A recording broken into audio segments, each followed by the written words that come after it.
I will trust in you. Oh, I will trust in you.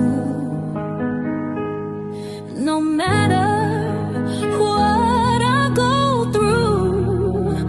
Oh,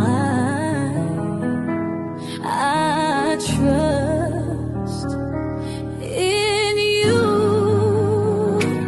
I will trust in you. Oh, I will trust in you. No matter what I go through, I will trust in you. I will trust in you. Oh, I will trust in you. No matter what I go through, oh, I will trust in you. I will trust in you. Oh, I will trust in you. No matter what I go through, I will trust in you. Praising my way through, praise my way through. No matter what I go through, I will praise my way through, my way through. God, I love you. Oh, God, I love you.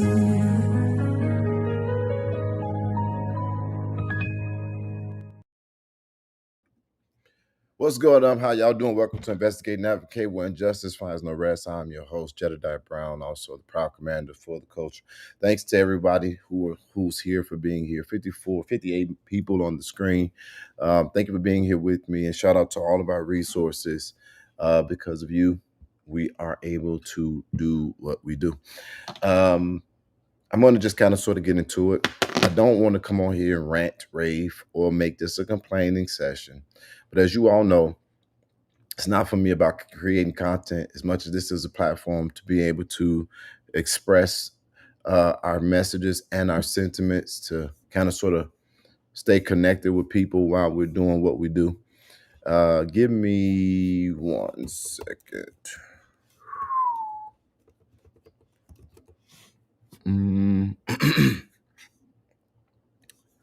All right. One moment. Sheesh. I thought it would come up.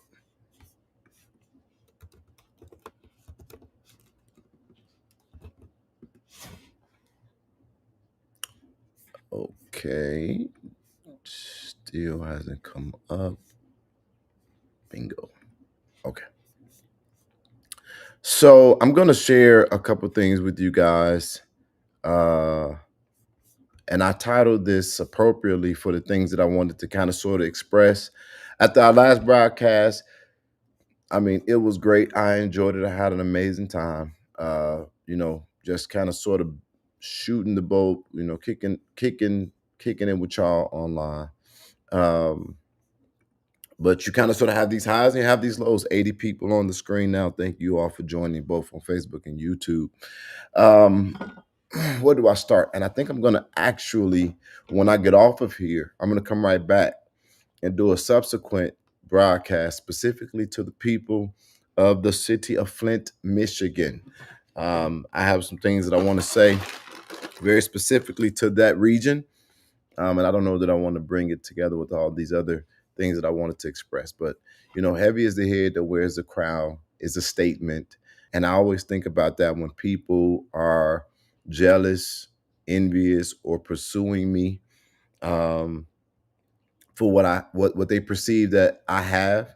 And I'm often thinking to my mind, as I'm sure many people do, want to say, you can have my spot, you can have my role, and I would love to see how you fancy sitting in the seat. So anyway, I want to speak about immigration for 1 second. This undocumented illegal immigration situation for a second. I think that I've been very clear here, as I hope I have, that me personally, I support the deportations of illegals who are refusing to adhere to the processes that's been set forth by the federal government to make sure that people are safe and that we have the ability to properly take care of everything and everybody. America touts itself as one of the richest nations in the world, and I believe that to be amazingly true. Have one of the biggest militaries in the world, um, but I'm not really sure that I have a full grasp and understanding about that because I've only seen the governments demonstrate that they are seemingly struggling to provide, primarily for communities and minority communities, um, and it's across the nation. So my thought was that Donald Trump, the president of the United States, who, mind you, let me be clear here. Everybody that is complaining about the job of the president have to also ask yourself one quick question. Did you vote? And if you didn't vote, are you now going to register to vote? And are you going to vote? All of these excuses and all of these perspectives about voting has got to now have hit ahead with the current state of our country. Me asking you to support neither party. I'm saying, are you even a voice at the table? And the reason why is because in Chicago specifically, it had the lowest voter turnout that it's had in almost 80 years in 2024. And it is now becoming ground zero for the full-fledged displayed disagreement between Democrats and Republicans when you all being the number one recipient of its effects. Fact, not opinion. That is a fact. And elections have consequences. I don't personally think that we had an overwhelmingly amount of good will on either side. I'm no more for Kamala than I am for Donald Trump, nor am I as against Donald Trump more than I am for Kamala. I don't think that either choice was going to be overwhelmingly great to me. And I have reasons for believing that. I voted for Kamala.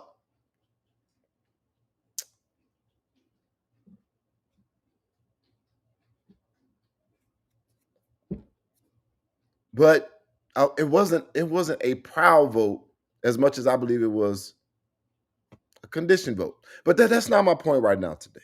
My point today is that this undocumented situation has literally weighed heavy on my soul because I have my opinion, but I'm also in a position where I want to learn.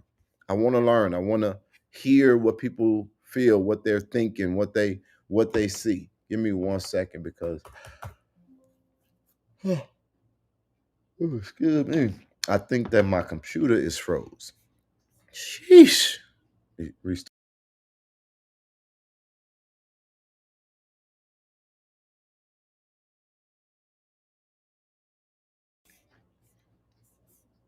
Shoot, it's giving. I need a new. Oh, now it's all the way out. What in the world? It's not my internet because I got all my bars.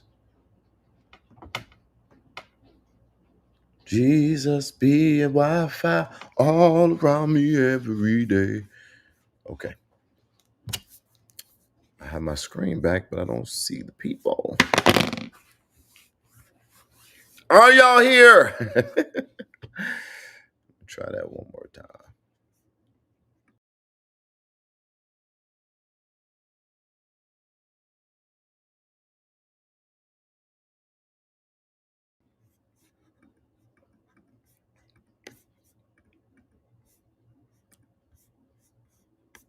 Got it.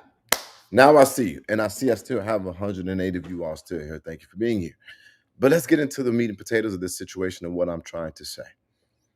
Um, I don't like how this is going. I don't even like what it looks like. Two things can be true. I support the removal and the deportations of illegals who refuse to follow the process, but I don't support the way that it is being done. My number one position is that neither side, Democrat nor Republican, is getting this right for the heartbeat or the state of America. Both sides are looking for the advantage. We are losing the essence of bipartisanship agreement.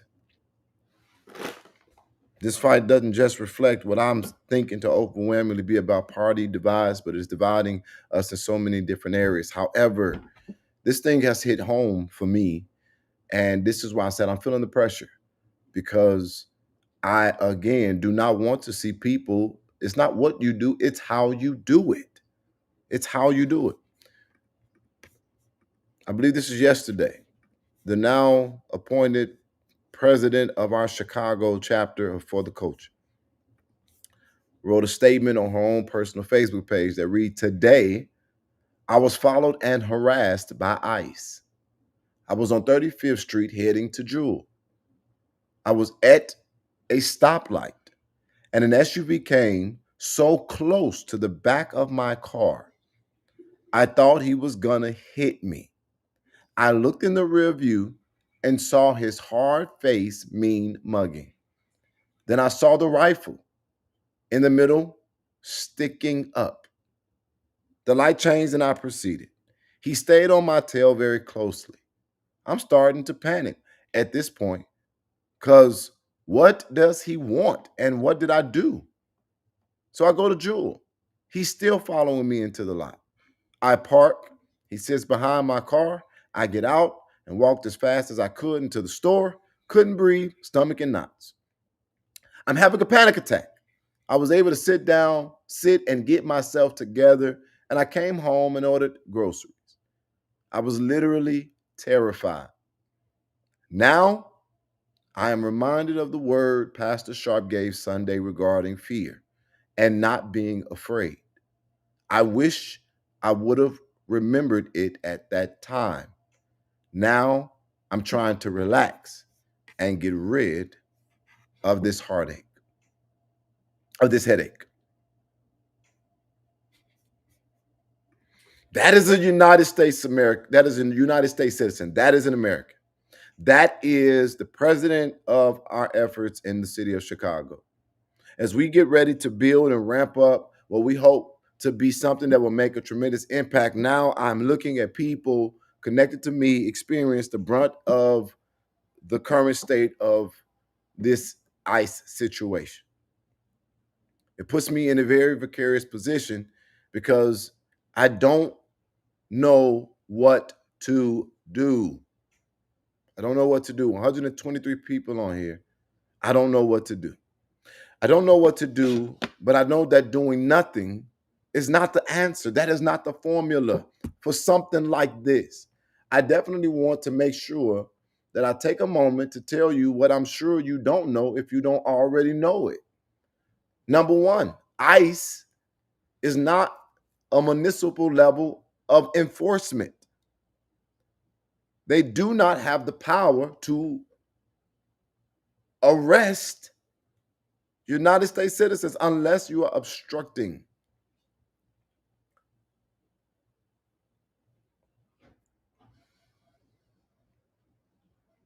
Give me 1 second.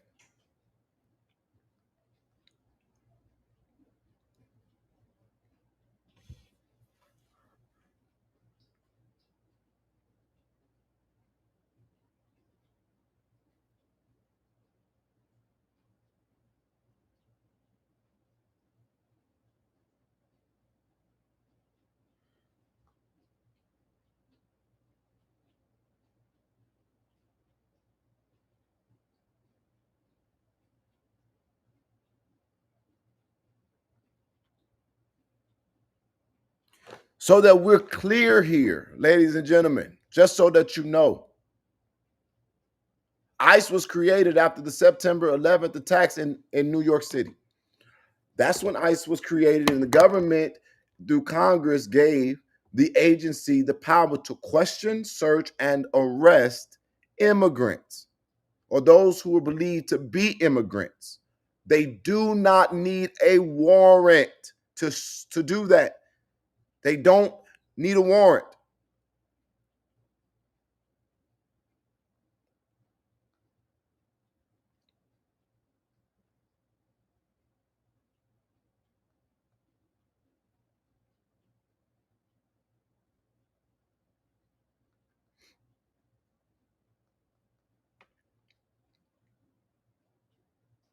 I'm sorry, I got to do a few things at one time because I got a lot of stuff going on. ICE does not have the ability to arrest or detain United States citizens.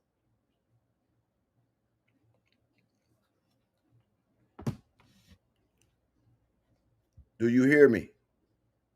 I don't know what to do, but I'm trying to learn as much as I can, and I want to take a moment to educate if I'm allowed.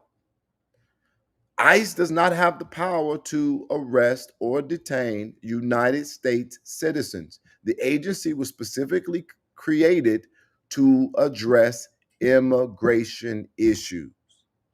What the President of the United States is doing is actually unconstitutional. And even if I agree with the deportations, we cannot be breaking the law while trying to call ourselves enforcing the law. It just doesn't make sense. Now, in certain times in government, there is something called sanctioned crimes. Sanctioned crimes is permission from a government entity to actually break the law in an effort to go after somebody who is creating a bigger issue with the sanctity and the peace of society. Are y'all hearing me? Does this matter to you all? But ICE alone does not have the ability to arrest. So citizens. And so one of the things that I think is interesting, especially in Chicago, is that the government of Chicago and Illinois have made it clear we are not cooperating with ICE operations. Now, recently in Broadview, Illinois, you saw both Broadview Police and the Illinois State Police create protest perimeters, places that were supposed to be designed for protesters to be able to exercise their constitutional rights. The deployment of tear gas, the deployment of militaristic weapons, and the deployment of Army military personnel in a offensive position is actually wrong. Well, Jedediah, you want for the National Guard to come. I never said that. But I don't have a real position on that. I don't. Because on one end, what do you do when you've seen murder after murder after murder? Whatever by any means necessary you want for that to be resolved and mitigated. But on the other end, if murder becomes the oppression of communities and the reduction of liberty, that's not what you advocate for. I'm not a government official. I don't know what to do. Education and then share it is what I have at the moment. ICE cannot detain or arrest, but you want people deported. I want for illegals who refuse to follow the processes to be just as accountable as citizens who's breaking the law being accountable. I did not create the laws. I did not create the rules. I am one voter amongst millions. I want for the law to be obeyed, and I want its enforcement to be effective. When you try to make it something that's simple, oh, you want people deported, then you're literally missing the point of everything that's being said. I do everything that I can for the sake of humanity. I help people whenever, wherever, however I can. But I'm not going to be somebody that's going to act like I don't feel that my community suffers when we bring more individuals into the community. And guess what, y'all? We are at a bad space. We are literally at a place where we're lacking leadership, and we need to know what's next. Because guess what? Not only is there an issue between deportation or citizenship, but we're also dealing with the advancements of technology. I don't know what this country is going to look like 10 years from now. I just showed y'all a whole nail machine. Even nail shops are in danger because you could put your finger in a machine and it could put a whole image on your nail. People are going to be definitely moving towards automated services quite rapidly.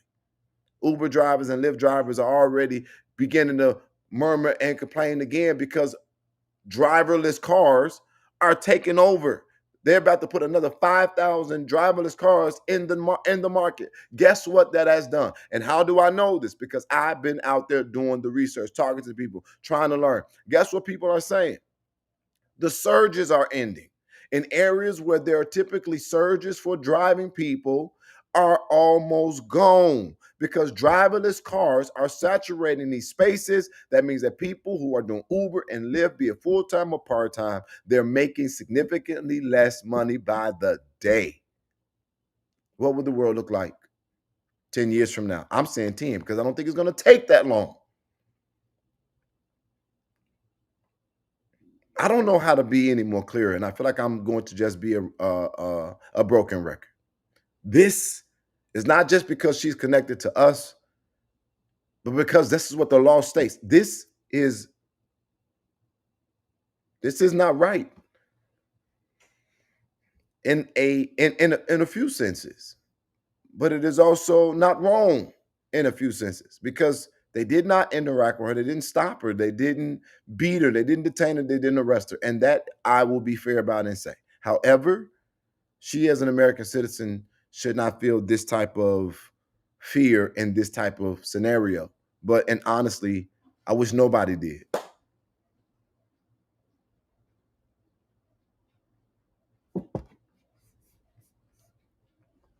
There are plenty of United States citizens who, with brown skin, that are being arrested, especially mixed people like me who are black and white.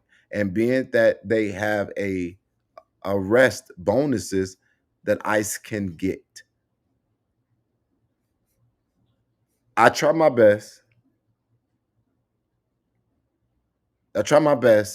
Not to create subcategories. I don't always do it effectively. Illegal immigration is not a brown issue. There are immigrants of many hues. Okay, so that is a definite. We just saw an African man get deported who had a very good job in the region. But here's my point. Here's my point.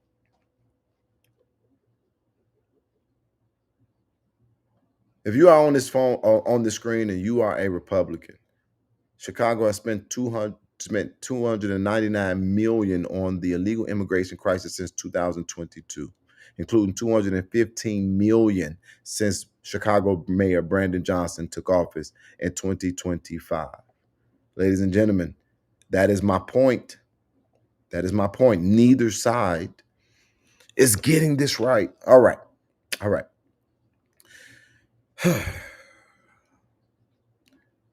I'm feeling the pressure. We got to do something.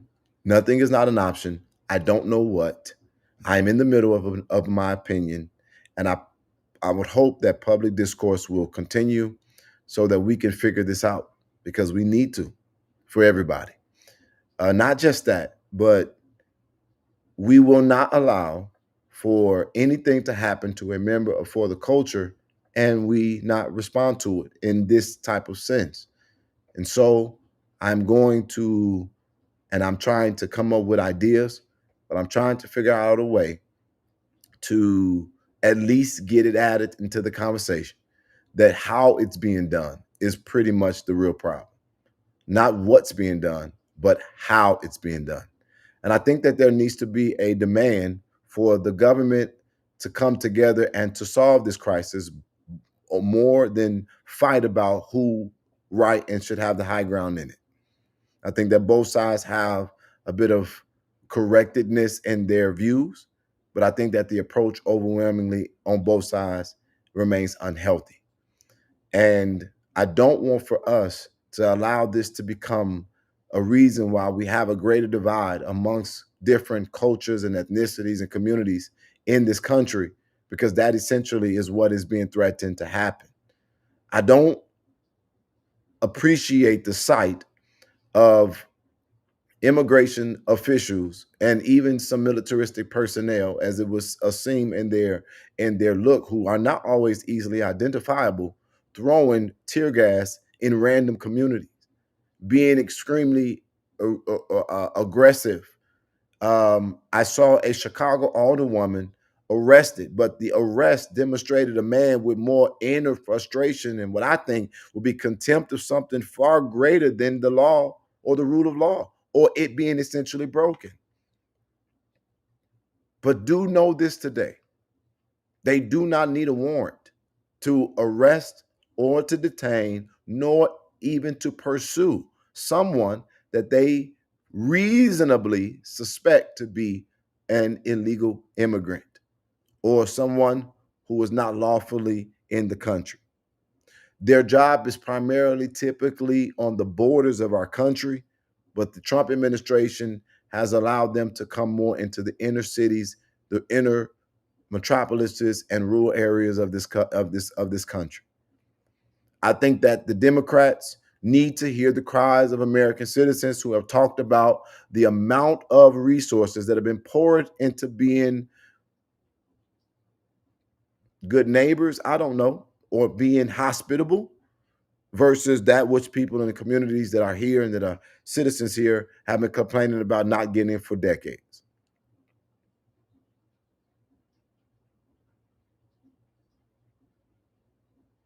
There is a middle ground here. There is a middle ground here. We do less, we enforce more stricter, but we don't fight, with the casualty being the people who are the least among us. That would be wrong for America.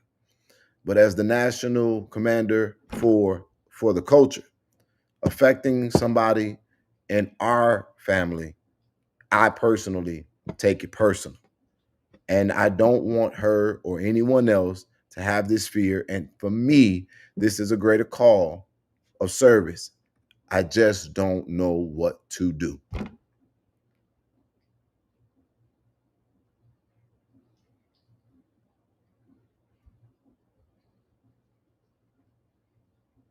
You are all over the place. You just said that they don't have the power to arrest, and they don't.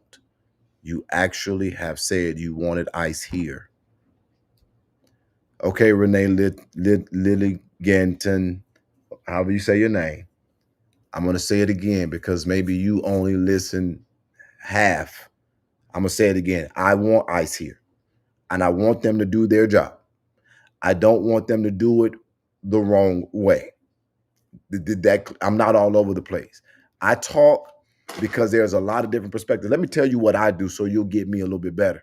I'm a person that has my own opinion, but I think about the many voices that I hear when I'm expressing it, and I try my best to find balance. Sometimes I don't articulate it that well because that's not what most people do. They rather just have their opinion and say, forget yours.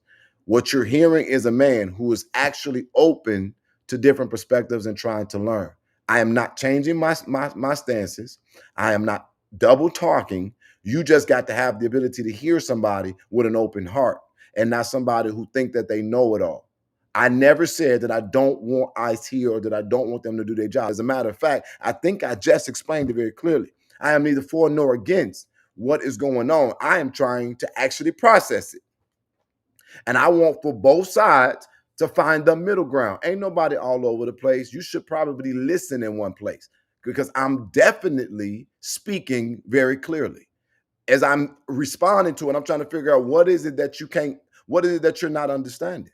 I'm being extremely clear. I want them to do it right. And as I see this, I'm trying to learn and I'm trying to be effective because, believe it or not, like it or not, I have a responsibility because of there are people who are messaging me every single day. Where are the advocates? Why are you not saying anything? Why are you not doing anything? And now I'm getting on here to say, I don't know what to do. And if I do something, I have to believe in it. I don't believe in going and protesting at Broadview. When I was going to go there, it was so that I could see it for myself, so that I could further learn and develop my opinion. What about this is not making sense? Jesus. Just because somebody say I want to see something don't mean that they want to see it the way that it's done. This is what irritates me about the realities of life. People take one moment, one sound bite, one thing, and you try to make that the judgment for the total sum of everything. That's what I avoid doing. That's why people don't always understand my language, because I don't believe in that. I see people do it all the time, and that's why we're fighting each other instead of working together to a common goal. If I say I support illegal deportation, oh, he not for the people, blah, blah, blah, blah, blah. What? Can we finish the conversation? And can you give me a different perspective if mine is wrong? Where is the patience in society to grow? And then sometimes you got to feel it more directly in person to get to where you need to go. This is all unprecedented. There's never been a president in the history of this country to do what Donald Trump is doing.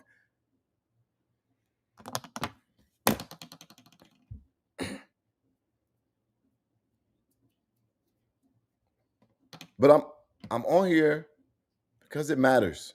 I'm on here because guess what? I ain't get no paycheck for this, but I want to serve our society, and I want to make this world a little bit better. And I want to know that I've done my part when I leave. That is the only reason why I'm on this broadcast, even talking about this.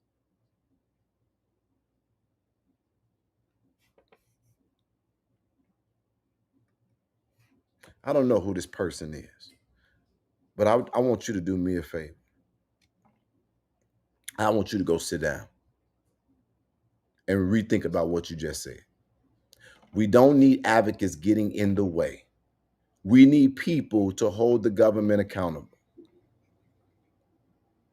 That statement right there is so unfulfilling, is not substantive, and it is so. Who do you think holds the government accountable? When people rise up, they're advocating. Advocates are literally people who just do it consistently. It is the same thing. You don't even, that sentence, we don't need advocates getting in the way. We need people to hold the government accountable. Those two sentences together tells me that we probably, anyway, I'm just going to move forward. That makes zero sense for somebody trying to tell me I'm double talking or all over the place. That's why you think that, because you demonstrated the cognitive processing by which you are operating. That made zero sense.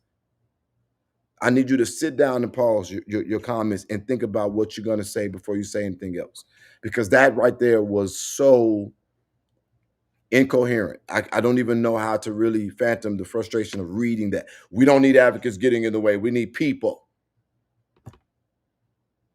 to hold the government accountable.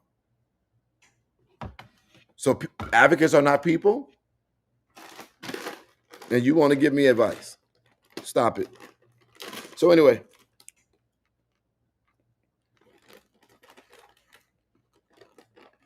people say,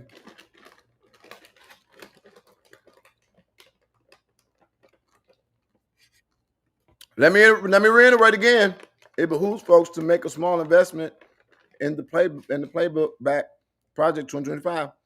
All questions now, and what else is coming? Educate yourself. Don't get blinded. Kenneth, thank you for saying that. After the president said he was getting ready to meet with the architect of that plan 2025, number one, he'll go something to make my Trump supporters mad. He proved to me that he is a liar, because he said he ain't had nothing to do with that plan.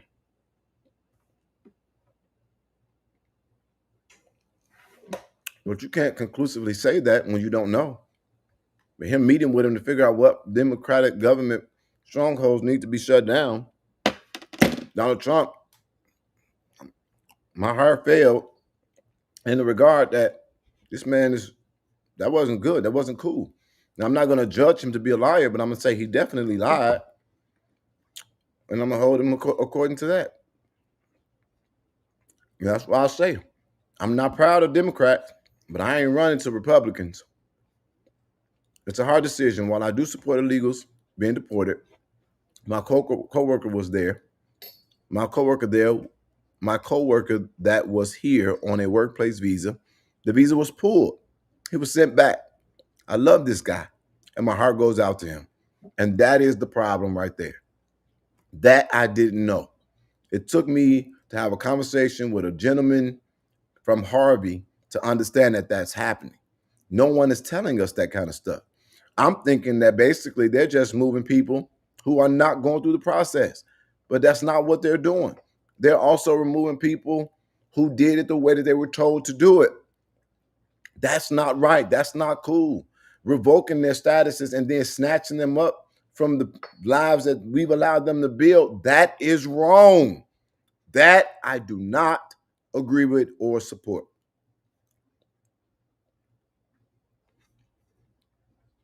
Okay, so now they wanted to clear their message up. Let's just say we don't need your brand of advocacy. You divide people, and if your plight was to bring everyone together, it would be based on facts, not feelings. And so what you see here, Renee, again, is why I'm gonna tell you that you are an idiot. And I want you to absolutely understand that that is my brand of politics, because I don't believe that everybody should walk together. I would never want to walk with an idiot while I'm trying to seek information to be intelligent and sound in my approach. I'm very much so a person that goes full force and full fledged with what I believe. I do not want to see everybody unified. I don't think that that is ever going to happen. I don't think it's a realistic goal to attain to. And I just believe that some people are absolutely the enemy. So yes, my brand of advocacy is the best brand of advocacy, because I don't believe in going along to get along or being fake to go to a means to an end. You know why? Because I've seen what that does. When people don't genuinely mean you any good, when people are able to lie in the shadows as manipulators and deceivers with ill intent and private agendas, what you find out is that when you get closer to the goalpost, you start to have divisions and coups, because people are not genuinely there for the same goal. People must work together lest they be agreed. My brand of advocacy is the best, because even though I have my opinion and I'll assert it, I'm still willing to listen to others. But if I think that your opinion disagrees from mine, I will kick your ass if you try to get in my way. I will steamroll over you like a locomotive, and I will make sure that I put you in your fucking place. The reason why my brand of advocacy is great is because you wouldn't see what you got going on now. People not agreeing with stuff, but they're being silent in order to keep their job, in order to get favor, act like they got friends, to get money and things of that nature. But sometimes you got to tell people like Renee, sit your dumb ass down and sit on the sideline, because we're going to actually fight this and get it done the right way. I don't care who you are, where you come from. I would not want to walk alongside with you. And then if you were to be next to me, I would definitely tell people that motherfucker is dumb. They don't think that we need advocates, but we definitely need people. See, we, that's the kind of stuff. And so when you say that I divide people, yes, I do. I divide idiots from people who are being for real. I have been in all kind of movements. I've brought people around the country all over the place. But what you find out is that everybody got different agendas, different levels of understanding, different intent, different motive. And what people struggle with me is that I'm gonna tell the truth. There's so many people who was inside of the fight for Dalton that wanted to celebrate in the unity, while they was always looking for an opportunity to try to rise to a place of significance. Of course we should be divided. That's what I want you to get. See, the idiot came out of you. No. I just articulated specifically my brand. See, when I asked you about what you wrote, you didn't have the balls to say what you really wanted to say until I addressed you. Then it was, no, let me be specific. We don't need your brand of advocacy. Well, why are you here? Why are you even on this page? Why are you even here? Why look at this? You changed the whole feeling and tone because I've allowed you. But we were literally on here expressing we don't know what to do. So, in other words, let's have a conversation, be it that we agree or not. Let's figure out what that is and let's move to it. You didn't see an idiot.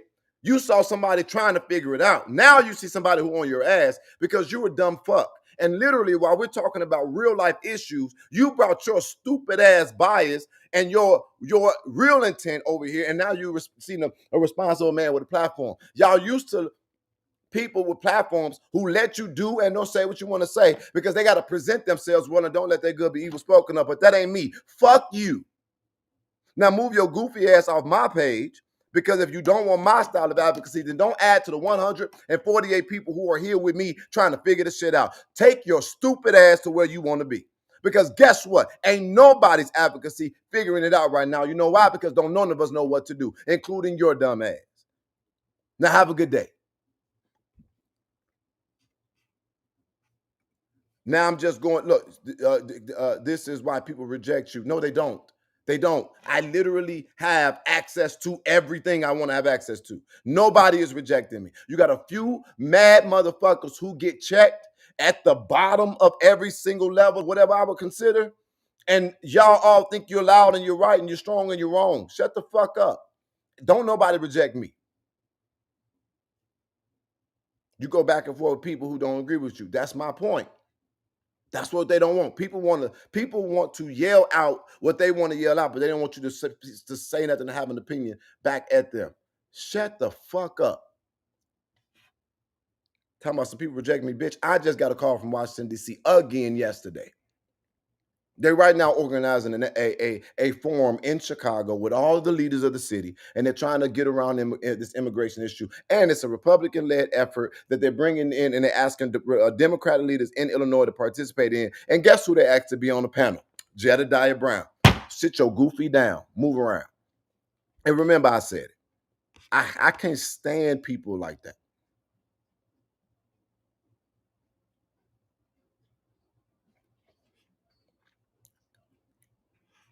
If you had it figured out, you wouldn't be on here. You wouldn't be on her. Ladies and gentlemen, did that not just become the point of everything that I just said? If you had it figured out, you wouldn't be on her. Thought you said something. Thought you had bars. Goofy. I don't know what to do. How many times did I say that?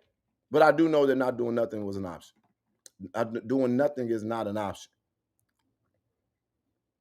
There is a perception.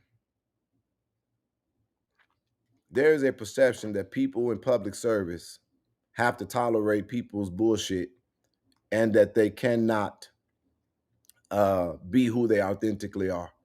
Y'all, if you know me, you know I'm a nice guy, very generous, got a great heart, very loving. I like to laugh, make jokes, and I'm very much so spend my entire day serving people. But I will turn up on your ass. I will turn up on your ass if you disrespect me, if you come against me, or if you say something that I respond to, and then you try to escalate it with more ignorance when I'm actually engaging you respectfully. I will turn up on your ass. Let that be my brand. I don't like a lot of people because I found out the majority of the people ain't worth shit. Again, the last big fight that I was a part of, Dalton, proved that to me in a major way. A lot of it I still ain't talked about. And guess what? All while not getting a paycheck for it and being accused of things that I never did. And then get a band of fans who, because they want to be relevant, don't know how to be complimentary. They try to be competitive. And while I'm watching them fail and create much so irritants in my life, don't ask why I'm like this. Because this is what people will drive you the fuck to. Now back to our actually scheduled broadcast. Illegals, undocumented, and the reason why I keep going back and forth between illegals and undocumented is because I'm even trying to make sure I get the terminology right. Undocumented people who are in our country do not deserve to be mistreated. But if they don't, if they follow the process, they should be treated with respect and dignity as a positive contributing member to society. They should not be given special concessions about resources. I don't believe in that. Our cost of living is out of control in this country.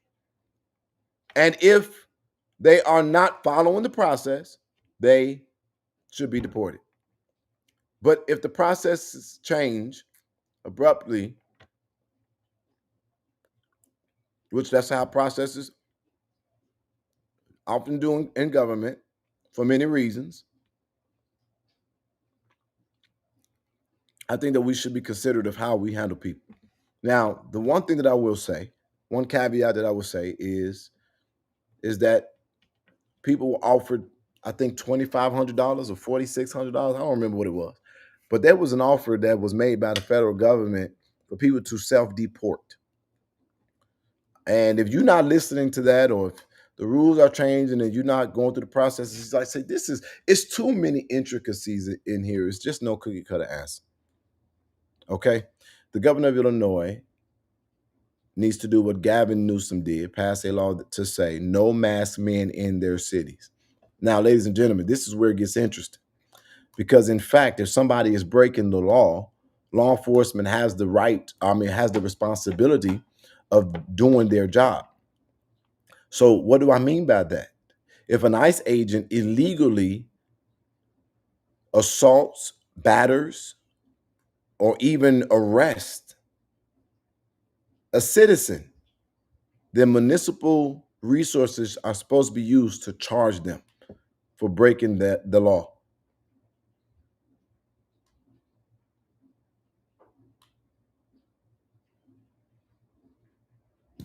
And we haven't gotten there, but to see the state police of Illinois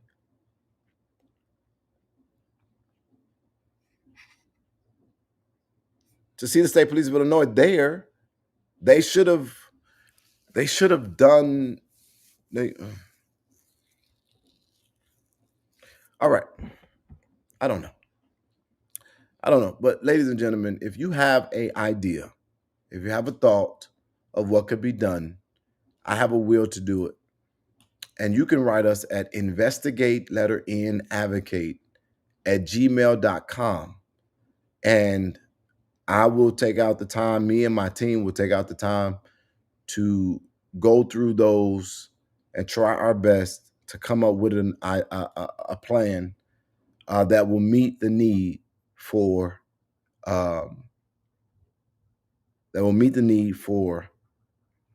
this growing crisis. This could be something that we could do that could make a major difference in the world. So again, we may not know what to do, but doing nothing should not be an option. I think that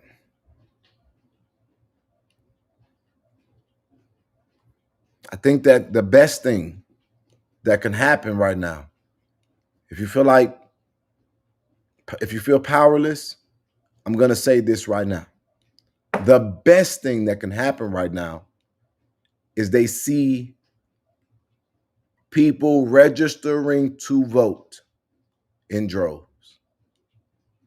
I don't care about how you feel about politics, how busy you are with your everyday life, what condition you feel like you're in. If you're not exercising your right to vote, then you are not serious about there being a resolve. But don't just register to vote. Educate about who you're voting for. We don't want to become desperate that we just go for anything. Because I'm going to be honest, if all we're going to do is go right back to open borders and providing millions upon millions upon millions of dollars for communities while our cost of living continue to rise, that is not the answer. But what is the middle ground for this? What is the solution for this? But I would say also, if I had a voice that could be heard, that us dividing ourselves amongst ethnicities is not the answer either.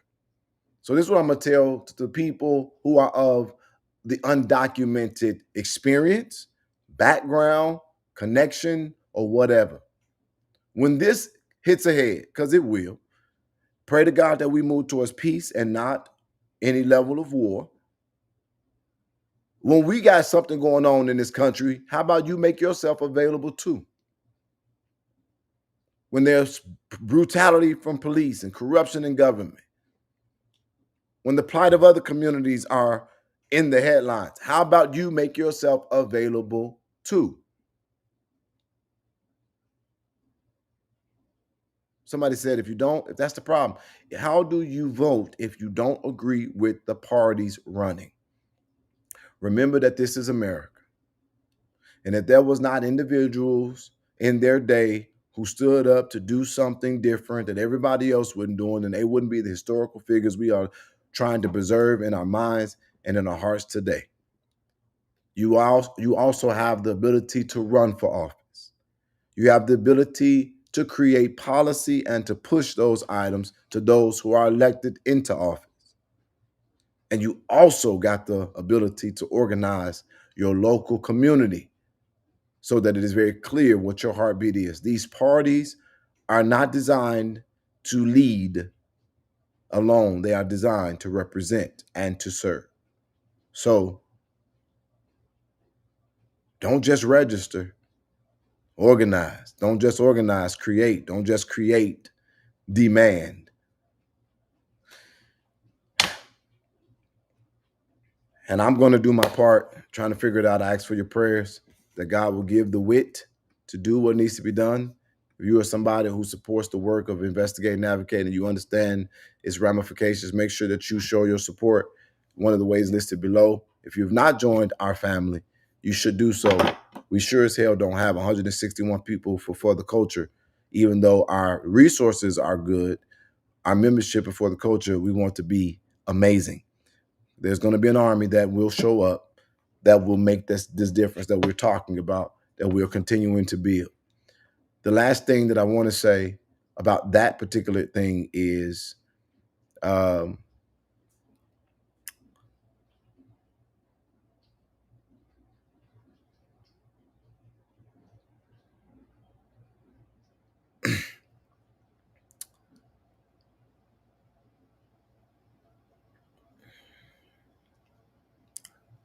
the last thing that I want to say is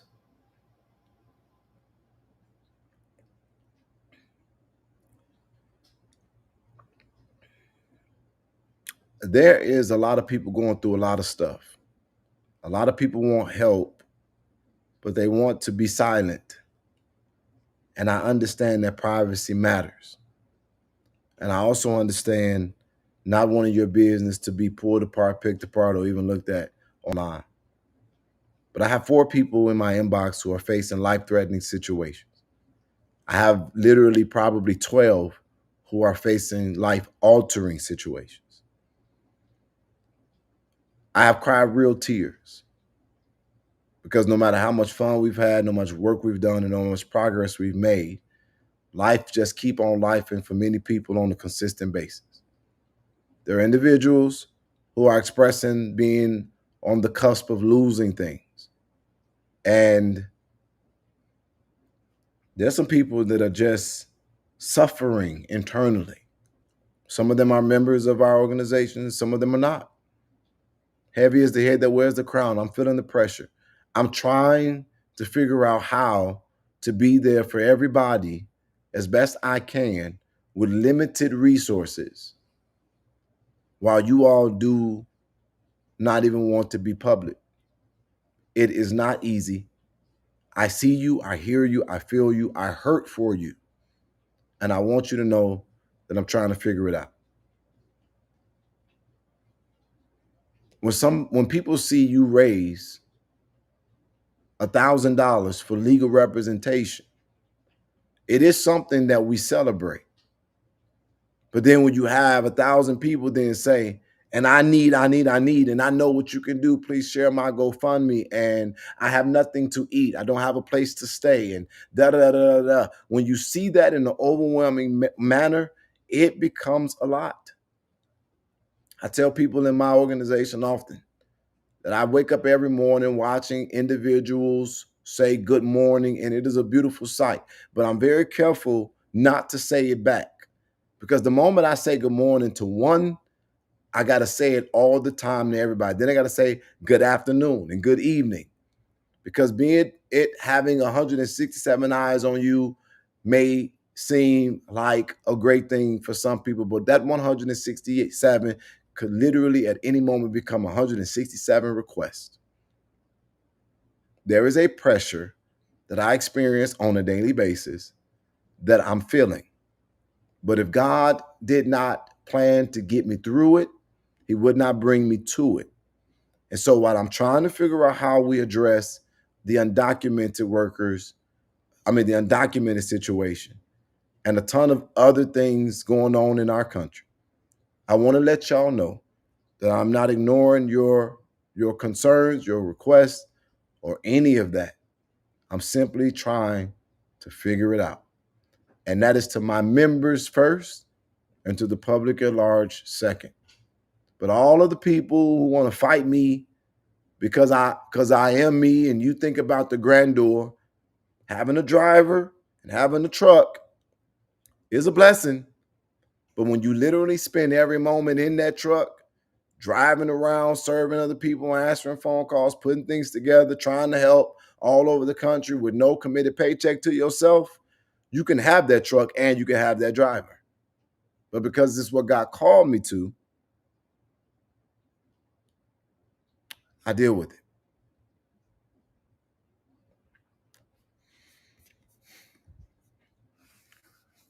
The gravity of our current focus is also hitting me in a very real way. I want to show this video that I was watching as I continued to do my research. Somebody sent this to me about what we're currently focusing on and what for the culture is currently focused on outside of our members. My advocacy, INA's advocacy, is right now focused on Harvey, Illinois. But here's a video. Here's a video. Shout out to the creator, which is, one second, I guess Charlie Boy. But this is a video.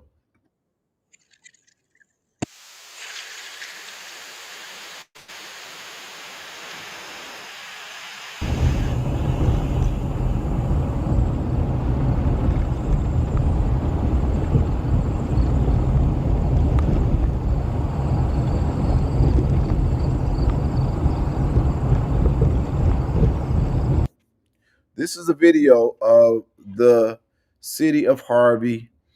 And basically what you see is consistent abandoned buildings. You don't see it being extremely walkable as it relates to having thriving businesses. This is a suburb in the state of Illinois, southern suburb of the state of Illinois. And there are some gyms. There are very nice areas. And as you know, we just recently had an amazing meeting with the mayor of this town, of this city, because it is a city. But it doesn't scream inspiration, riding through the city. And I was just watching this video, trying to sort of take in the gravity of what it would really look like serving this community and trying to help it to, recover and to rebuild, and in some instances, hopefully to rebrand. This is going to be an extremely heavy lift.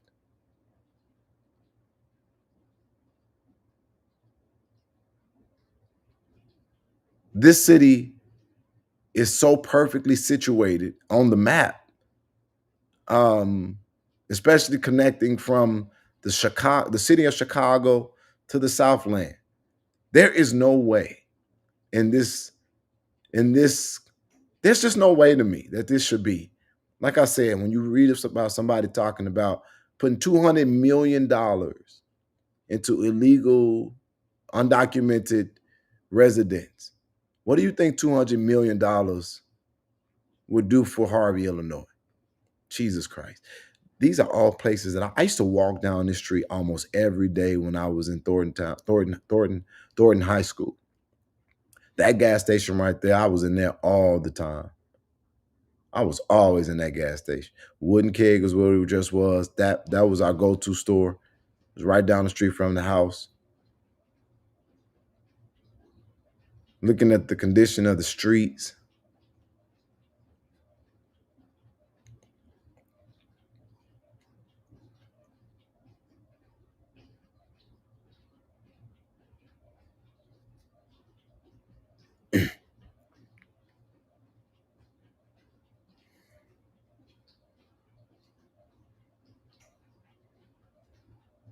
This is sad. We drove our truck down this street and we caught a flat. This specific alley. We drove INA's truck down this street trying to look at that apartment building to the left, and we caught a flat.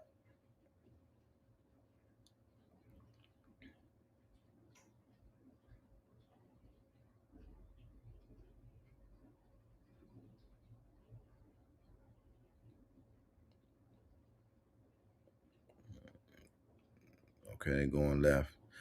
Okay, they're going left on I think this is Halsted, if I'm not mistaken. I don't remember. But basically, that's the apartment complex we were going to look at. I'm glad they didn't go through there.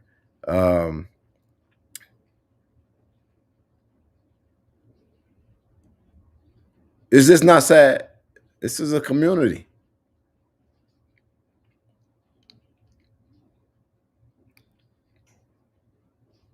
When you have a community looking this depressed, there are tons of things that you're concerned about: safety, what type of crimes are going on, from prostitution to drugs. Um,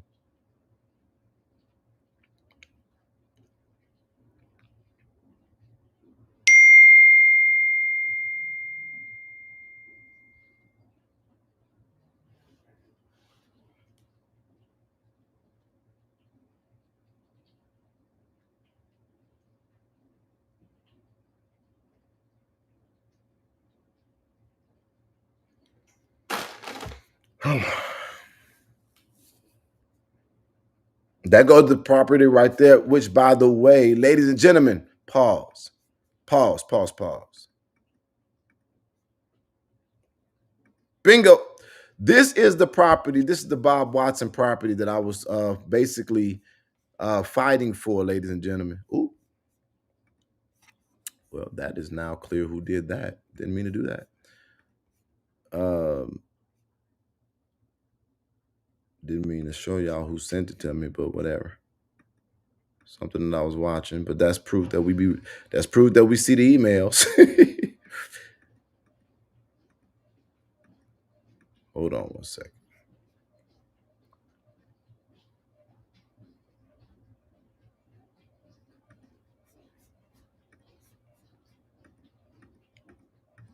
This is the property, but I can't get this dang on thing to go down. Man, how do you do it?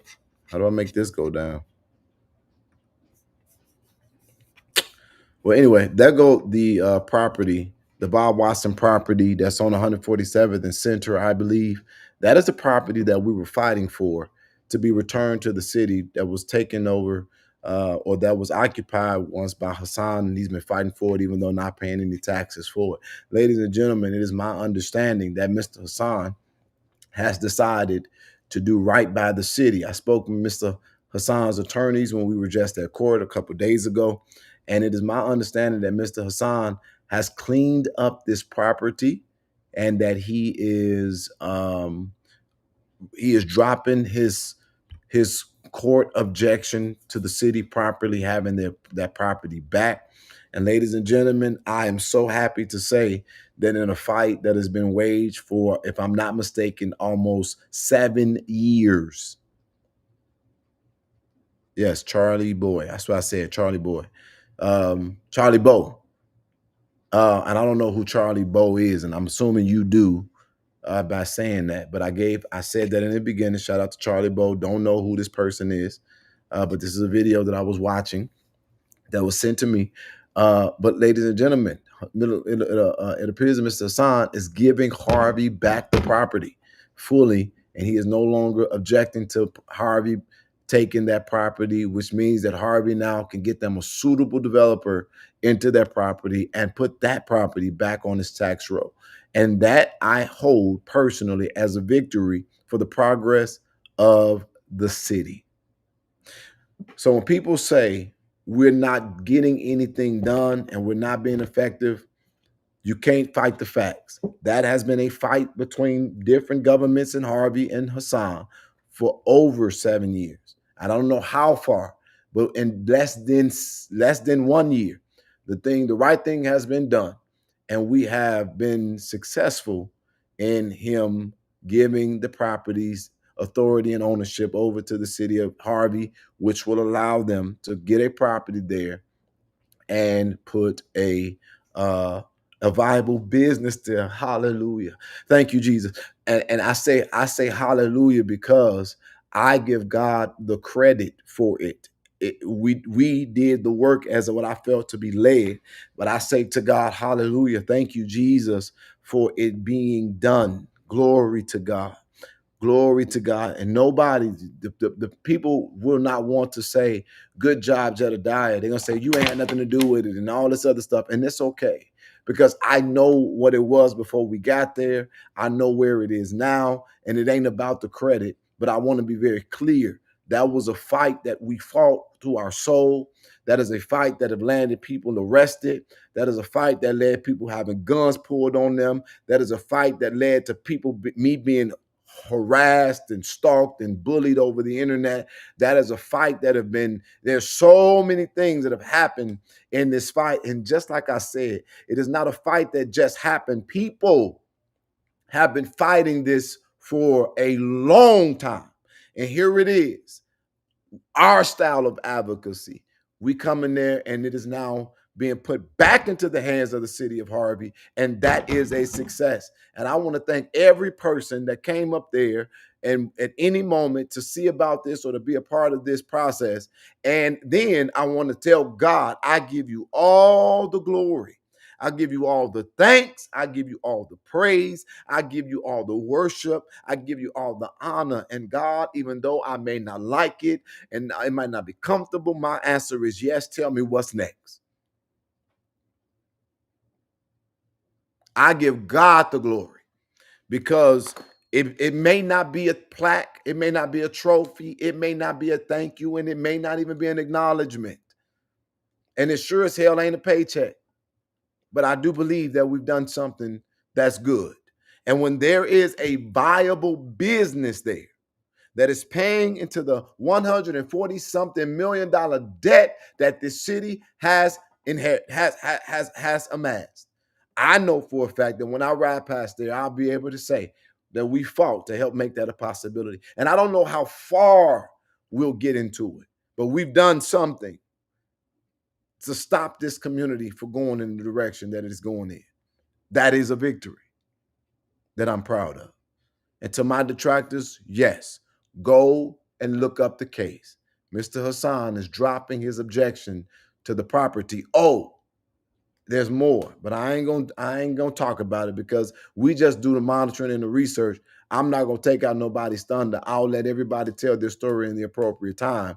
But I'm telling y'all over here, we are successful in our endeavor to get that done. Hallelujah. Glory to God. So congratulations, Harvey. You get this one. You got this one back. Whew, that's amazing. That's exciting. Okay. But yes. Hallelujah. I'm sorry. I had to say it again. Okay. So this again is the city. And this gentleman that I'm assuming is known because somebody wrote that in the comments.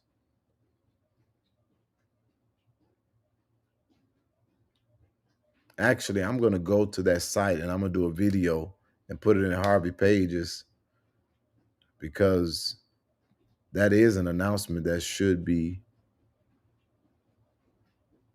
made. Somebody said, my goodness, how long would it take to make up $140 million? And I'm going to just put it to you like this. They found 200 and something million according to Darren for the undocumented. Why can't they find 140 for Harvey? And a Democrat stronghold. Tell me that. Why can't this government create a law to take Harvey out of debt in one sitting or one setting? Tell me, why is that not possible?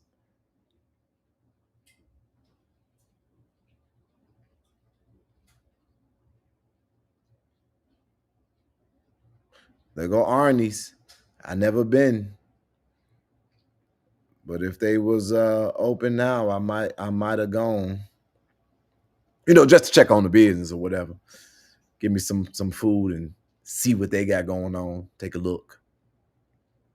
Jesus. Look at these craters in these streets. Um,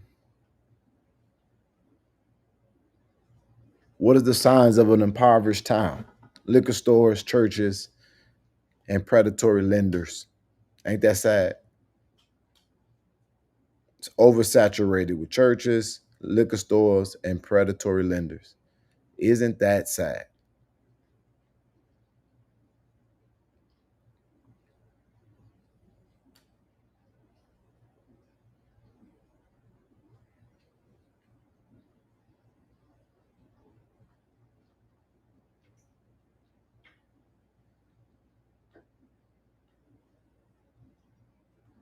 One thing that I noticed here is the structures that are falling, are literally falling down.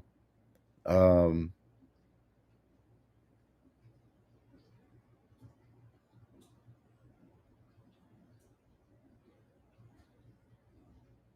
so this is what the residents are mad about. They mad about this.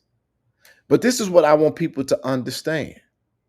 This is why I find this to be interesting and dealing with the VNOTs and trying to, $140 million is a lot to overcome in itself. But then to deal with people who are, making mess in the middle of a mess is just not helpful. But I understand it. But this is what people need to understand too.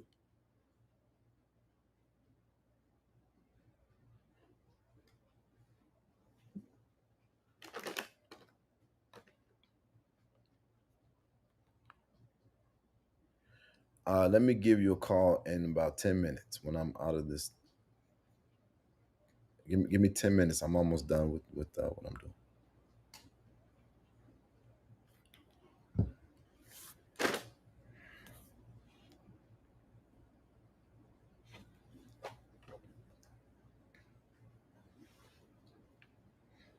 Y'all, we just looking at the city. That's where awning fell. So wait, is that the place where the awning fell? The apron or whatever you call it. Go right. Please go right. Go right. Go right. Go right. Go right. Please go right. Go right. Go right, Charlie. He ain't going right because he's waiting for the damn. Wait, hold on. I think that was the place where the whole top of the gas station fell forward, if I'm not mistaken. And if I'm not, I think that will be on wood, if I'm not mistaken. I don't know if y'all saw it before he went up there. Somebody called me and distracted me, but the whole thing, that's like the whole roof of the gas station, it just fell over. And that was a few weeks ago. Um,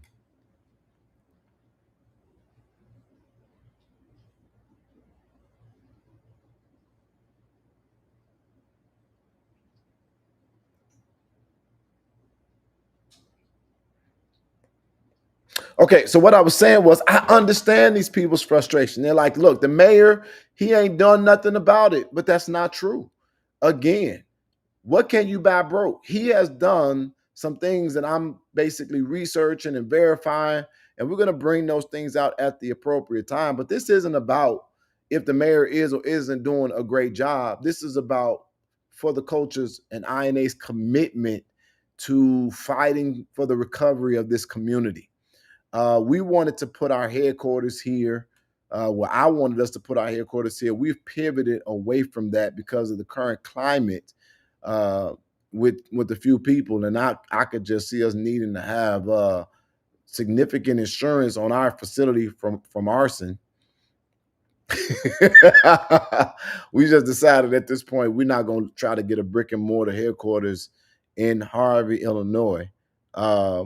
But what can you buy broke? $167 million inherited, and they like, well, you've been the mayor 2 terms.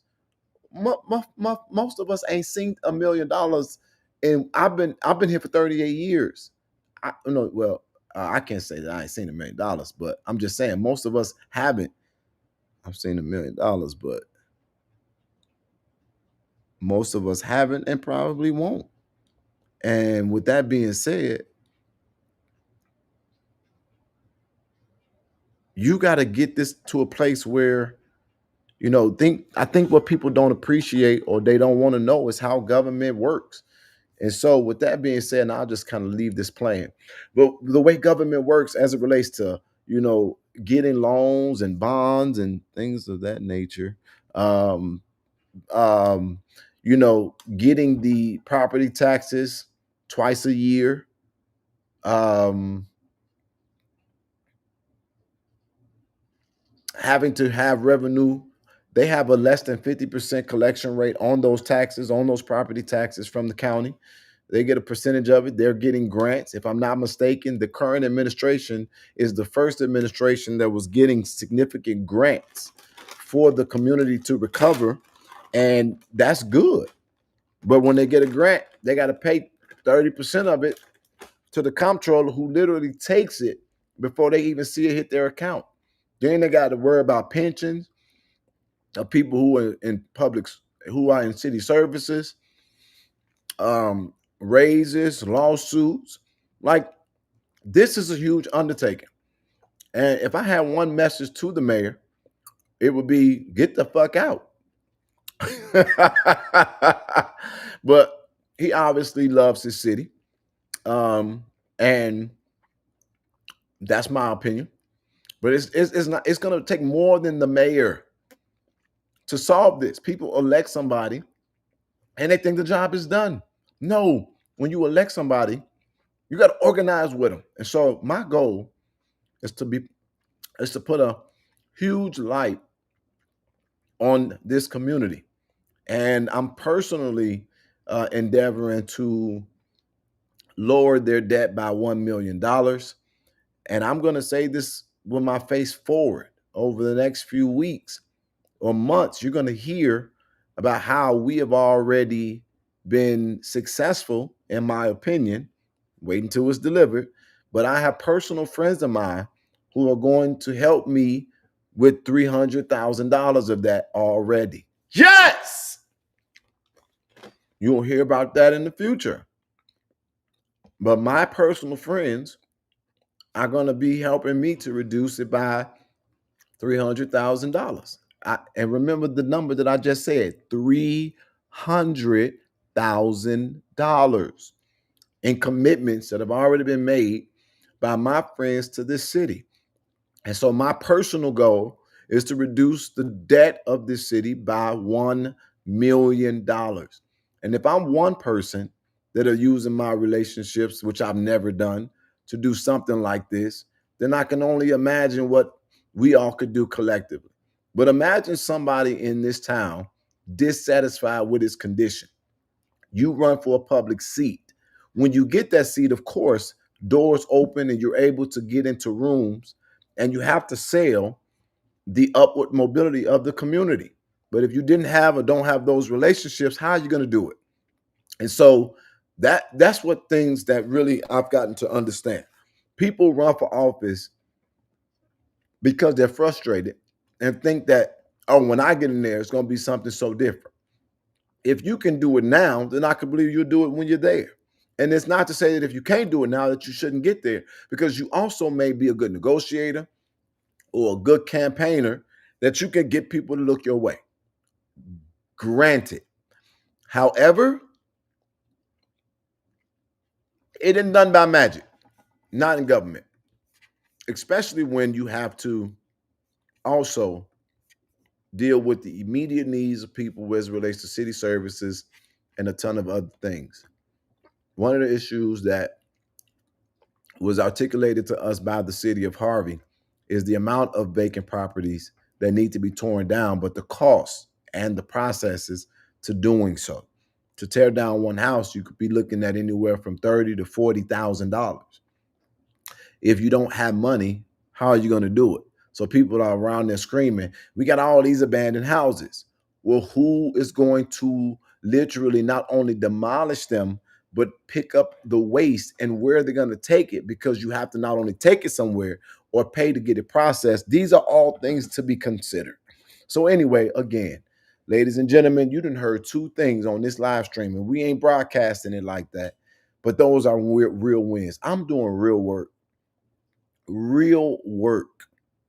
And when you don't have millions of dollars at your disposal, it could become a lot. So yes, I'll say it again. You will hear it. Now, Jedediah, I don't have it in me to be no liar, bro. It's just not worth it. It's not worth it. But I am going to reduce that city's budget by $1 million. I didn't say it was coming out of my personal account, but it is coming out of my personal relationships, and I'm doing the best that I can. I put $20 on. But we have commitments upwards of $300,000. And that is just based off of me utilizing a small few of the people that I have been blessed to get to know over these years in advocacy, none of them government. None of them government. None of them government. So I'm feeling the pressure. I appreciate you all for being on here and listening to me have this conversation. And I like the way that Renee put it. My brand of advocacy. I'm so happy about that. And to say that my brand of advocacy divides, some of the greatest leaders and some of the greatest minds in advocacy, they understood just that. Dr. Martin Luther King was fighting for the liberation of Black people and the integration of communities, but he understood that there needed to be an emergency approach to dealing with the plight of his own community. I think that I also appreciated very strongly the advocacy of who I'm more aligned with, which is a Malcolm X. That by any means necessary, he would fight whoever, however, for Black people. They were very, very clear about their sentiment about who they would call at that time the white man. Neither one of these individuals will really, really innately or deeply be seen looking for division, but they understood the need for separation in moments, and they understood the importance of being direct. I am not divisive. I do not believe in division, and I am not somebody who wants an advantage one over another. But will I separate? Yes, I would, because you don't need to have a lot of people walking with you who don't mean you no good. And I'm going to give you an unfortunate reality that I have come to learn firsthand. If you could find one real friend, then you found more than what half this world will ever know. Somebody that's genuinely for you without what they can get. And if you can get two people like that, consider yourself a superstar and truly blessed and highly favored. If you got a day one who was a real day one, and guess what? Guess what I'm going to say in that? I have been blessed to find literally more of them than I can count. But to whom much is given, much is required. I don't need a lot of people. I just need the right people. Because there's a lot of people who go to the gym and they work out all day. And even though they'll see something, they didn't get the maximum results if they don't know form or have the proper nutrition to back it up. People misunderstand me. Because just because I'm an advocate don't mean that I'm a punk.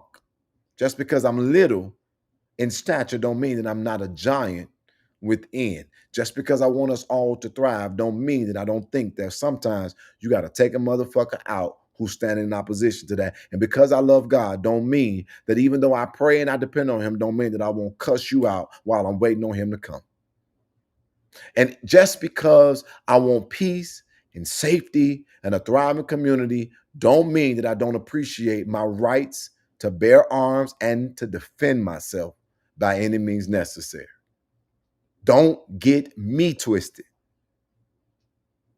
I am not on anybody's payroll. That's how amazing my autonomy is. So I will serve, but damn it, I will not be abused. And if you don't like or appreciate that, that'll be your problem. And if I'm running for office, it ain't because I need a job. It's because I'm trying to do what I've already going to and have been doing with a greater platform to do it. But ain't nobody shed no tears over here. Elected or not, when my people call, I show up. And just because you get a few fools talking shit, don't let that become the truth, because I got way more people on a consistent daily basis showing me love than the less than 10 who try to cause me problems. Just because I want to see the law enforced don't mean that I want to see people trampled on while it's being done. So I hope today, if nothing else, at that point, I've been made clear.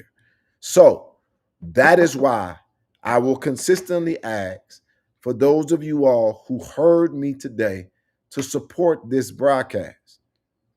I'm not at a place where we can have a producer, but if you all will start helping us to build the coffer, we'll get there and we will do the level of production that will make you proud. I don't feel like I'm doing anything wrong.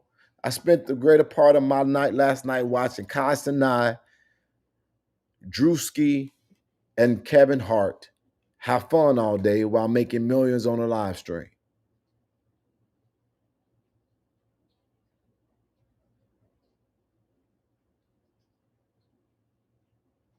So what the hell about this is wrong? Asking for resources to do the work we do is wise. I cannot do it by myself. Thank you so much, Lynette. Thank you so much, Kevin. So what is going to happen now? We're going to do two things. And I'm going to need your four things. And I'm going to need your help to do it. First thing is we're going to launch For the Culture by inaugurating our first president, Lisa Johnson, Chicago chapter. And then we're going to make the formal announcement and declaration that For the Culture is here.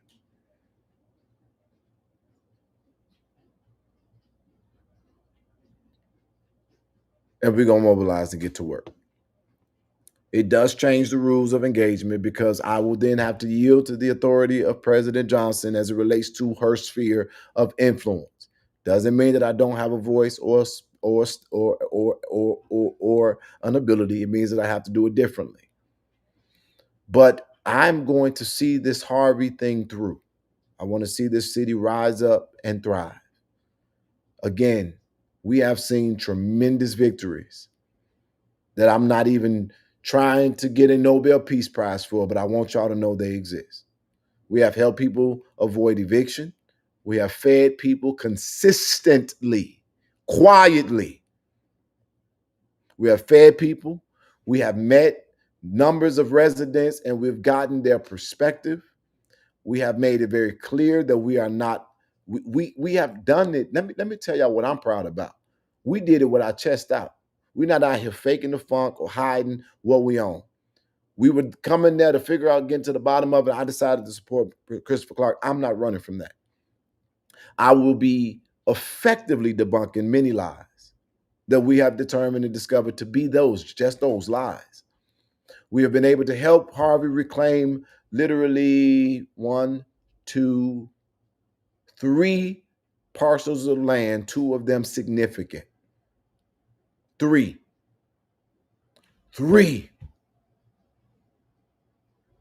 One of them we didn't even have to fight. We have been able to we've been able to make the connection to help the hosting of a food giveaway that has fed over 250 people. It will not be a one-time thing. It was the test run and the beginning. We will strive for greater next. I have been able to connect 2 celebrities, which hopefully you all will see them be active at some point to the city of Harvey. They are looking at and researching things looking at things that I'm researching and giving to them. We have been able to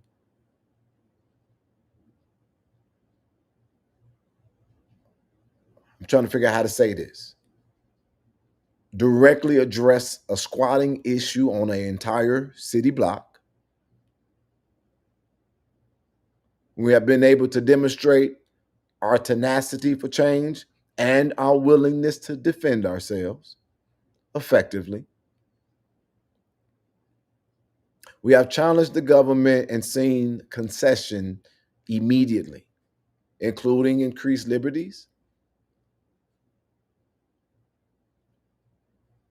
and we have successfully overcome some frivolous filings against us and will continue to do so throughout this process. There's other stuff that we have done. We was able to, we are now in a battle to help a trustee retain her seat lawfully that was duly elected by the residents. We are backing up those of the Park District from what we believe to be an unrighteous ruling. However, as we watch those cases, we monitoring it, but we are doing things behind the scenes that I will not talk about in hopes that will also be properly adjudicated and resolved, as well as we have been able to get a commitment of $300,000 for towards the city's budget that you guys will also be hearing about in the near future. Right now, I don't know if I want to tell y'all this, but I'm gonna give you all an example. I'm gonna tell y'all about something that I'm trying to do. I depended on a friend to connect me with a friend, and they have successfully done that. I'm trying to convince Walmart from Deerfield, Illinois, to put their location back inside of Harvey, Illinois. Right now, the two concerns that are the two concerns that we're facing is that they're worried about theft, and we're trying to find a viable location. But Jedediah Brown, who is not a resident, not duly elected, not on anybody's payroll, and having to fight every single step.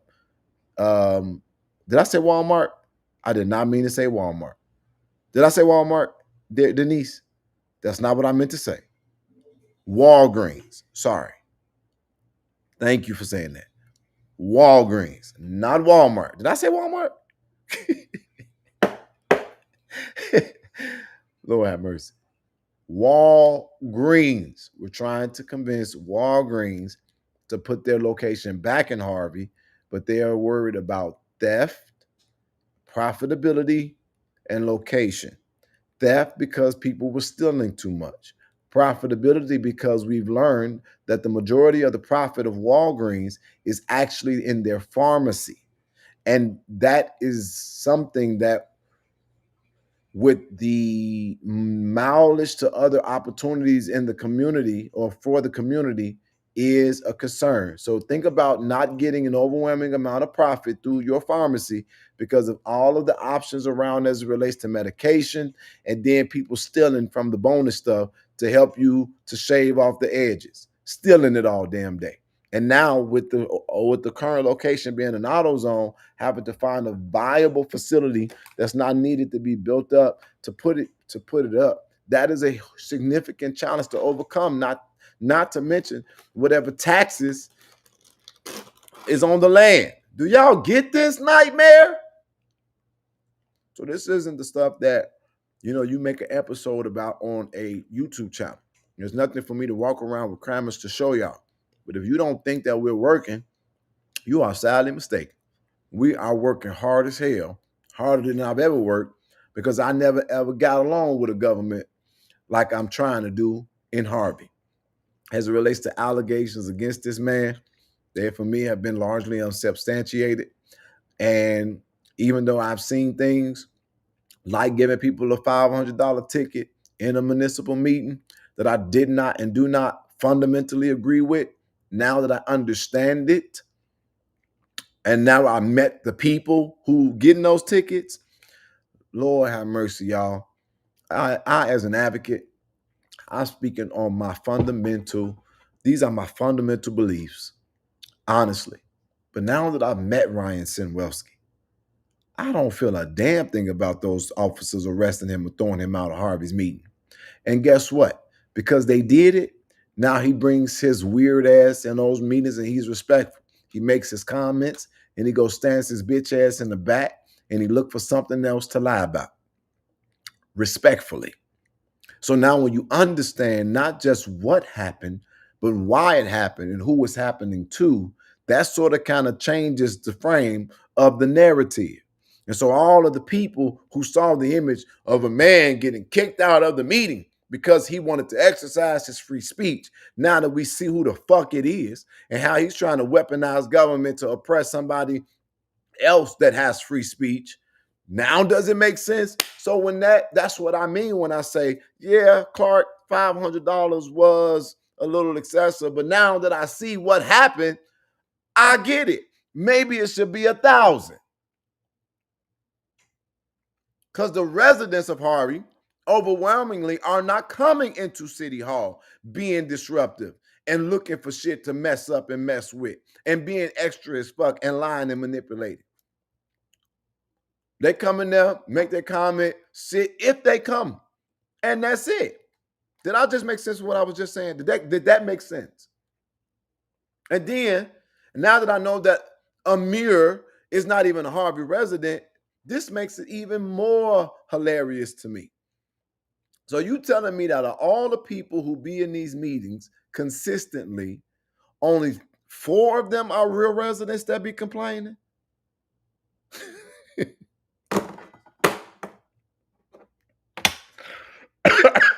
So it's really just 4. It's 4, and the rest of the people that be coming in there, that's just coming because of some rumor that they didn't research. And when you show them the other side, they be like, "Oh, I didn't know that." And so now they're mad at me because these are the things that are extracted and now visible in my style of advocacy. I hope that I said something that. Oh wait, let me get off of here. Take your 5 questions. If you ask the right question, you get the right answer. Hopefully you've understood the substance of this broadcast. And I was supposed to do another one after this, but I'm not. I stayed on here way longer than I expected. But Sylvia Allen, is she on this live stream?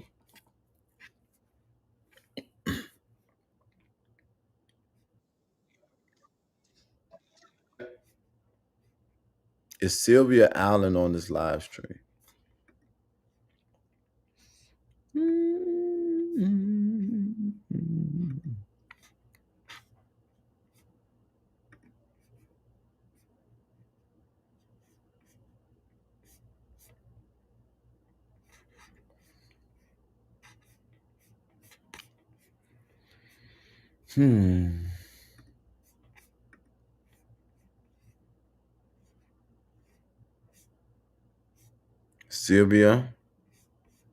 Sylvia Allen, I wanted to say this, that you are our winner for the week.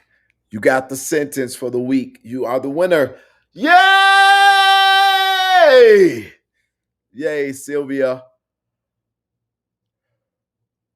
Sylvia Allen is the winner for the week. And so, Sylvia Allen, you are, if I'm not mistaken, Chi-Town. That's Chi-Town, which means you are in Chicago. And so basically, because you won the week, you got the sentence correct. The VNOS ain't shit.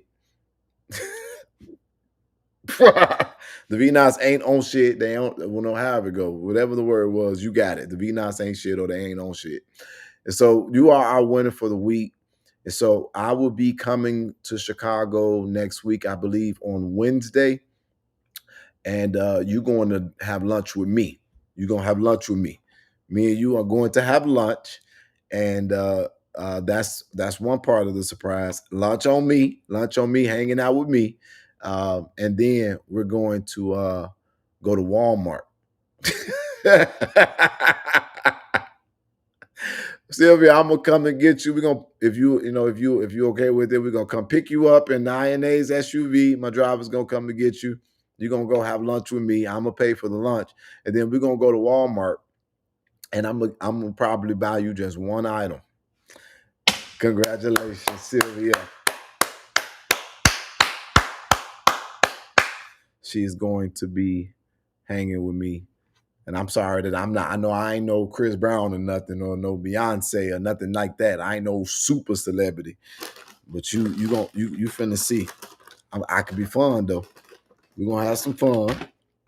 We're going to lunch. I'll be there Wednesday. So somebody from my team is gonna reach out to you, and we're gonna get that set up. Yay! Okay. So there is no word. I was thinking Louis Vuitton and Noldbrook. Well, you need to stop thinking, mama. Stop. Don't do that to yourself. Don't think that. Don't ever think that. Not at the current level. Did you not hear all the weight that's on my shoulder and you got some nerve talking about some Louis Vuitton, Chi-Town? Is you crazy? Is you cool? Is you cool? This is investigating and advocating, not ABC 7. Somebody saying alcohol. Walmart sells alcohol. That is absolutely hilarious. Okay. Let me see. And that's another thing, y'all.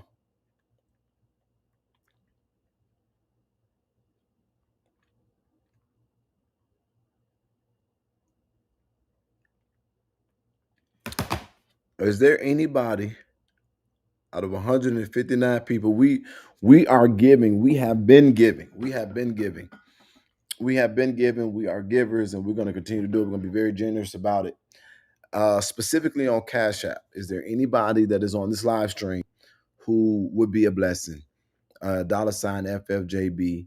And I'm just talking about for the next 10 seconds. Well, not 10 seconds, but for the next 60 seconds, is there anybody that I have on here that's willing to be a blessing through Cash App at $ FFJB? We almost done, y'all.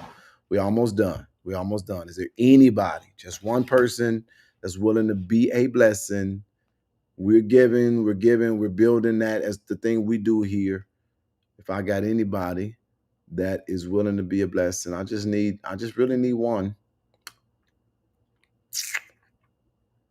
Anybody willing to be a blessing?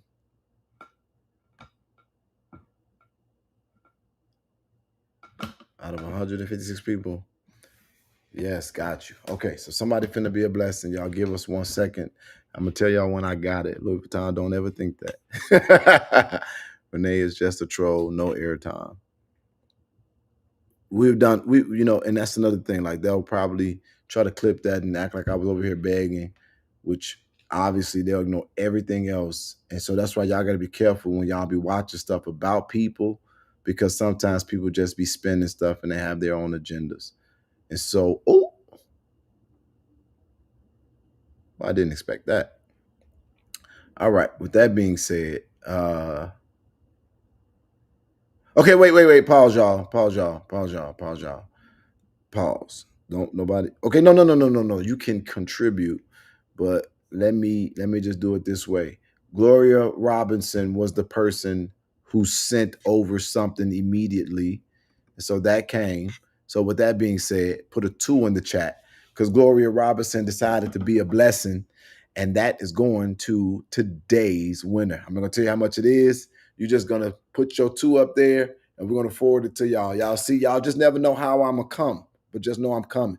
And anybody else that contributes, which you don't have to. Well, no, contribute. We got to get a lot of stuff done. Thank you for that.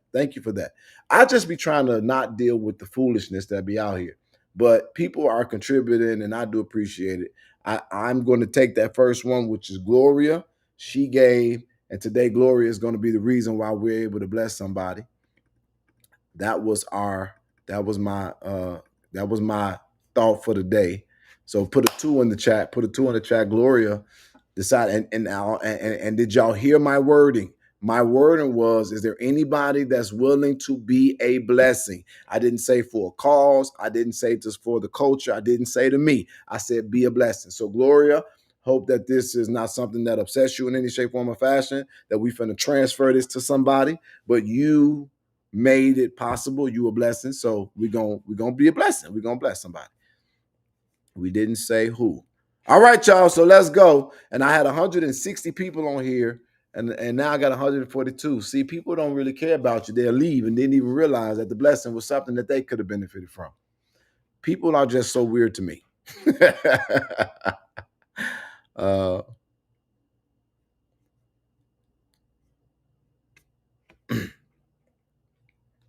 They hate to see you thriving and succeeding. Oh my God. Oh my God. Somebody sent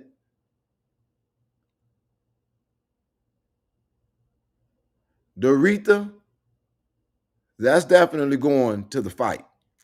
And I am so grateful to you for doing that. I didn't expect to have that kind of support today. Doretha, thank you so much. Now you really finna have them hating on me because they don't know how much it is. But I don't, oh my God, this somebody just really blessed this work.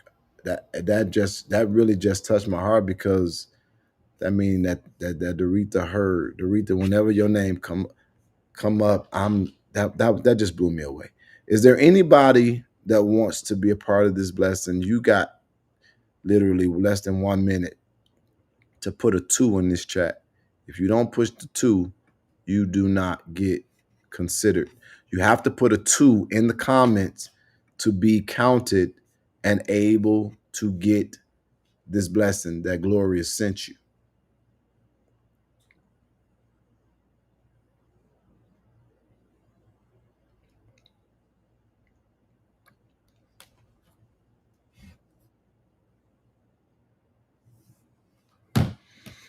Oh, Lord have mercy.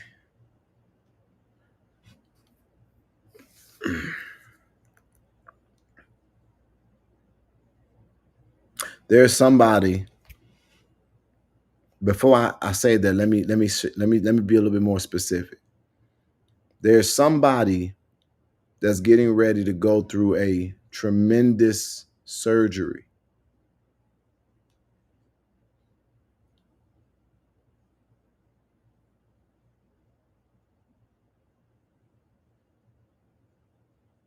Oh, doing a damn good job. INA forever love you. Oh my God. Is it a bird? Is it a bee? No, it's Keisha Stokes. You know what I'm saying? No, it's swinging like a butterfly, sting like a bee. Keisha. You feel me? Get that camera out of my face, Keisha. Oh, leave me alone. Leave me alone, Keisha. Don't get it twisted, Keisha. Just sent us some love, y'all. She just blessed us with $75, said for doing a damn good job. See, that's what I'm talking about. That's some love right there. Too bad she ain't send it first. I'm telling y'all, I ain't even trying to be no way. I'm just being honest. We need so much to get what we're trying to get done over here. We're gonna have to keep these blessings that it came. But the goal was for the game. I don't care what y'all say. All right, anyway. But anyway, there's somebody that's going through surgery, that's going through a potentially life-altering surgery. And they sent and asked me if they could ask for help. And I have not allowed them to do so because of a number of things. Number one is because obviously it'll become what everybody will do. You know, everybody will then want to, and donor fatigue is real, and I don't want to do that. I'm trying to find a way to give back to so many people in so many places, but that's a hard thing for me. And so I've been trying to find the help privately, as well as try to figure out what I can navigate and wiggle in my own life. And then after that, I got a call from somebody who's going through a secret battle that they are afraid of, and they showed me something as it relates to their health. And y'all, it's killing me. I ain't even lying, like it's killing me. Like I'm just getting sad while I'm sitting up here thinking about this. But I gotta say this because people don't want to be public, but this is where it hurts me. Like this is honestly where it hurts me. And y'all put the 2 in there. I got to give it out, but I got to say it. And the reason why I got to say it is because this is what I'm trying to tell y'all. This stuff is not easy. It's not easy. And this person sent me a text message and they said that I'm going to serve. God, we're not doing that.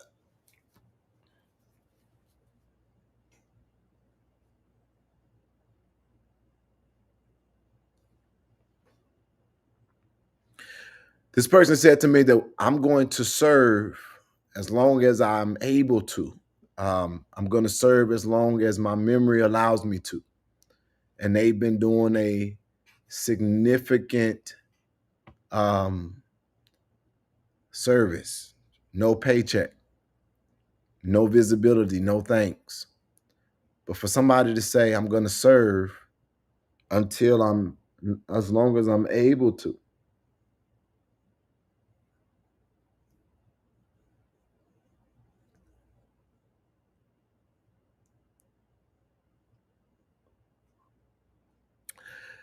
That's a lot of pressure. It's a lot of pressure for me. And that's what I mean. So when y'all be seeing me crash out or fuss or cuss at people and argue with them, is because you don't have a damn clue about the weight of my seat and how I got to look at certain things with or without the ability to respond and not know how to navigate it. But there have been some people that Jesus, it hurts me. It hurts me. It really hurts me. And I'm trying to keep myself where I need to be. But there's a person that is in my group that's going through a health challenge and they're literally scared. And then there's a person that said that they don't know. And I'm saying this to them. If it's hard to navigate. If you want to be private, then I gotta figure it out privately. But if you ever want to be public, I will definitely fight. It gives me a different ability in fighting these fights. But when you got people who are facing life and death, and they say, "But I'm gonna still serve," or they ask you for something and you know it's hard to do what they're asking for, it's a painful thing in the seat of perceived authority.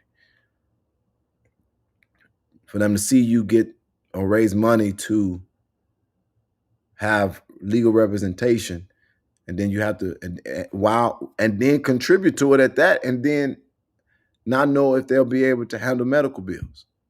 That is a hard reality.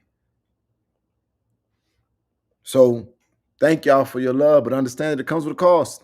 It comes with a cost. And so, but beyond that, I understand that there are people paying the ultimate price of sacrifice so that we could do what we do. I don't take this lightly at all. None of it. None of it. These people are a part of our For the Culture family. The ones that I'm talking about right now are a part of the For the Culture family. There's a lady in the city right now who's been calling me every single day because she is about to lose her stuff. You all know who she is. She has been visible. She's about to lose her stuff. And she's like, Jedediah, I need help. I need help. I need help. And I'm not just like sitting there. She is not a member For the Culture. But I'm like, God, Lee, what? This is a lot. This is a lot.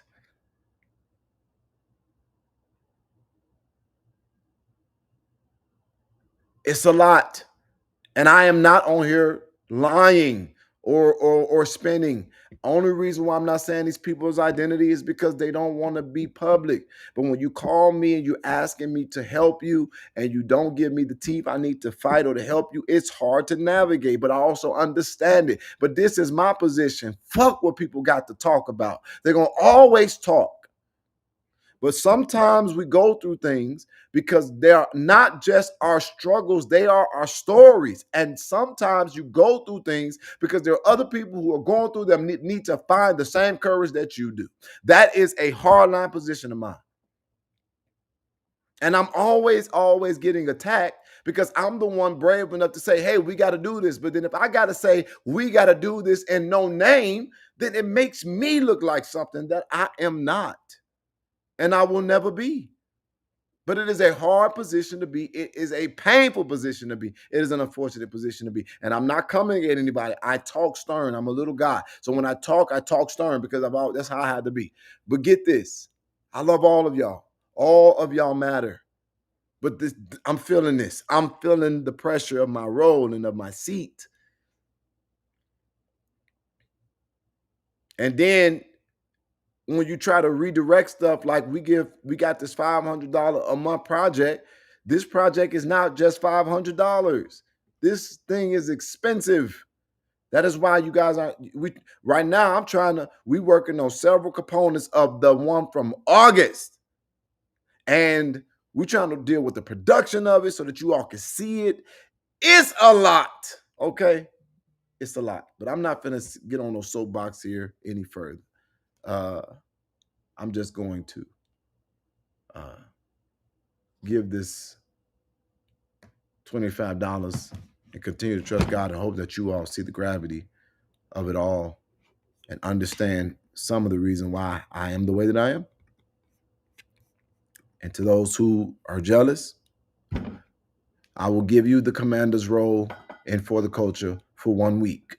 And when you're done, if you're still standing, then you could talk all the shit about me that you want to talk, because I spend a lot of my times bent over, waking up bent over before God, wailing and crying to God to give what's necessary to do or handle the weight of what we're creating. It is not easy. And then to add this, and why am I doing this? Because I genuinely want to give, but because you all responded, I genuinely want to give, but it's yeah. Anyway, let's get this done. And I'm praying for y'all. I'm praying for y'all, and I love y'all, and I'm trying to figure it all out.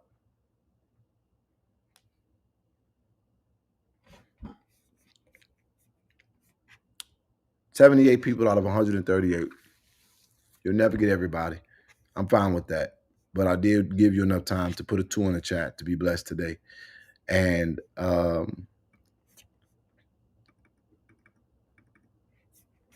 let's figure it out. Who is it?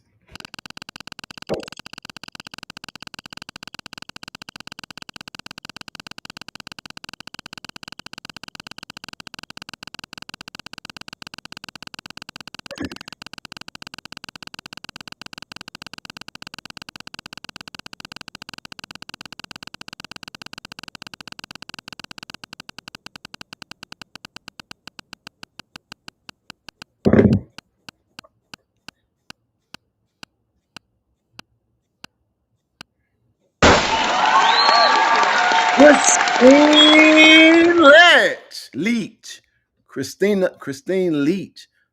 Christine Leach. Oh my God. Christine Leach.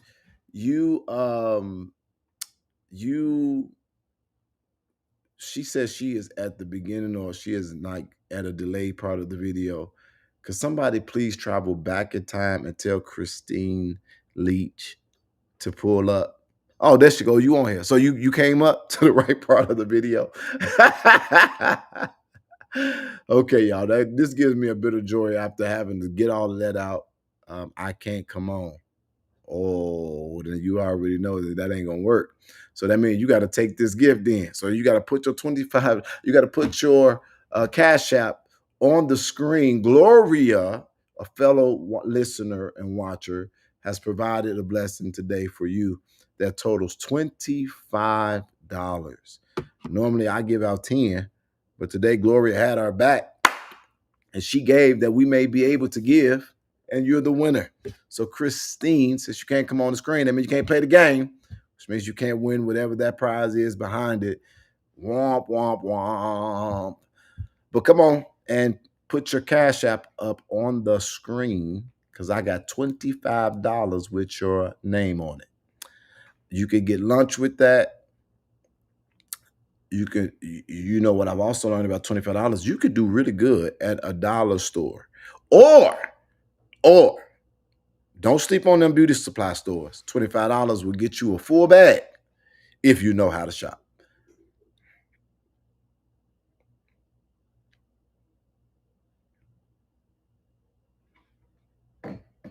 Today's contribution is sponsored by Gloria to For the Culture for you.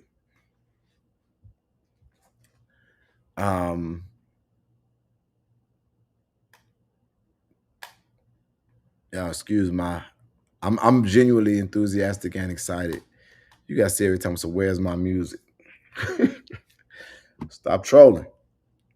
You don't need no music. You finna get you finna get picked up and taken to lunch. We coming to get you. Talking about where my music at. I'm glad you was in Chicago, because that's what I was gonna be doing for whoever. I was literally gonna have to fly to whoever city. That's what y'all don't even understand. Like, that's how much I love and value y'all. I was gonna get on a plane and go to whoever I needed to go to for lunch. But I was so glad that it was somebody from Chicago, because that ain't gonna be too hard for me. Everything is there. Okay, y'all, here we go. If you want to be a blessing to T, she put it up there. I think that's 022759. Christine Leach. I might be saying that wrong. But thank you so much, Gloria, for being a blessing today. Christine, I got a backdrop on there, but we've sent it to you. Could you please acknowledge you received it? Acknowledge you received it. There is one person, by the way, to my Black queens, I'm so disappointed in your complicit behavior with this drifter. If he was, then he would know that there are resources available for him to get work done under 501. Grayson Mitchell, another troll. Let me respond to you, because you probably don't know what you're talking about. I've been our first organization was a 501c3, and it was really great. The issue with 501c3s is you have to file for grants. When you file for grants, you have to compete with everyone else who files them. Oftentimes, those grants are not dedicated with a second round of grants. On top of that, 501c3s are extremely limited in their liberties, and that is the play of our government. And because of the challenges that we ran into before, and because of the type of work that we're doing, what we're doing is we file for profit because it gives us our liberty. We pay into tax base to the taxes of wherever we're trying to organize, which gives us the ability to be a contributor to those areas in a very unique way. And we could do what we want to do. I can endorse and support candidates. We can talk about whatever topic we want to, how we want to talk about it. We can go where we want to go. Being a 501c3 is typically for those people who are going to be looking for tax write-offs or looking to get grants, and that's not what we're going to do. We're going to create viable businesses. We're going to create viable businesses, and we're going to be philanthropic. What I want to tell you is that I'm proud of our Black queens, because they see a Black man as not just Black people, but there are Caucasians, and there are people that are Latino, Mexican. There's a nice amount of people in diversity that are supportive of this channel. But what they have done is that they have watched me consistently raise resources and give them in real time, as well as they watch us give, show up, do work, and do. So I don't know what it is about this, but I get it. You are so offended. You're probably the same kind of person that will complain about churches who are 501(c)(3) who raise tithes and offerings on a weekly basis. But this is what happens when you are a Black king. You have people support you because they see with their eyes, and they got common sense, and they're not jealous, and they're not upset, and they see the heartbeat, not just the fact that what you're doing is you're looking at your lacks, your deficiencies. Not one time have I had to pay my personal bills, and you should know that. You all have sent the IRS, you have made federal complaints, and you all have done all kinds of stuff. Why isn't any of this provable with receipts, all of these accusations? But you come over here, you had nothing to say when we give away money, no matter the amount of it, and you have nothing to say when we show you the work that we're doing, and you don't have nothing to say with a man willing to travel to go have lunch with his base. You only have something to say because you see me being blessed back to do more work that we're genuinely doing. listing those victories is important for me now because you have nothing to say about any of that. Don't be disappointed in these queens because they clearly have a conscience and they clearly have sense. What you should be disappointed in is yourself because you're sitting here watching for the moment when you see me be supported or celebrated to try to discourage it or discount it. If you don't think that I was deserving, why are you here? And if you don't think that I'm not working, why can't you just prove that? I don't know who you are, but I do know that you just got timed out. But I'm going to show you something real quick because I've been waiting on one of y'all. I'm going to give you a platform. They timed you out as my mods. I'm sending you the link so that you can come on here and express yourself. Don't be disappointed in your queens if you can't tell them what they're doing wrong. So I'm going to give you a moment because I was finna get off. But come on. Come on here and tell these queens what the problem is. Provide your proof. Be respectful. You have the floor. It is now 2 hours and 7 minutes and 35 seconds into this video. I'm giving you 3 minutes to get that link on your screen. So you copy it, put it in your internet browser. It'll bring you on. As a matter of fact, you got 2 hours and 2 hours and 10 minutes to do what you're not going to do. Say it to my face.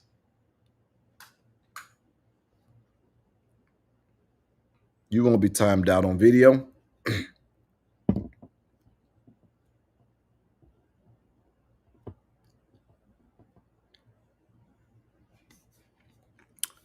While we wait. I got 5 on it. Hey, yo, what does that mean? It means we recognizing people who deserve a blessing. For the culture, making moves, help relieve some stressing. We'll choose a nominee sent in by For the Culture. So nominate someone deserving who you feel is all of that. Or you can give a nomination to somebody in need. Nominate you a family member or somebody you've seen in For the Culture. This not hard, we just being blessings. One way we do it is 5 on, alleviate some stressing. So send your email, big 'em up, make your person seen. Make the case for the blessing, know what I mean? What's the blessings? 500, not no small thing. We plan to do it more than once. This ain't no one-time thing. So let me lay out what we planning. Let me get some understanding. Board members read the email. Whoa, wait a minute.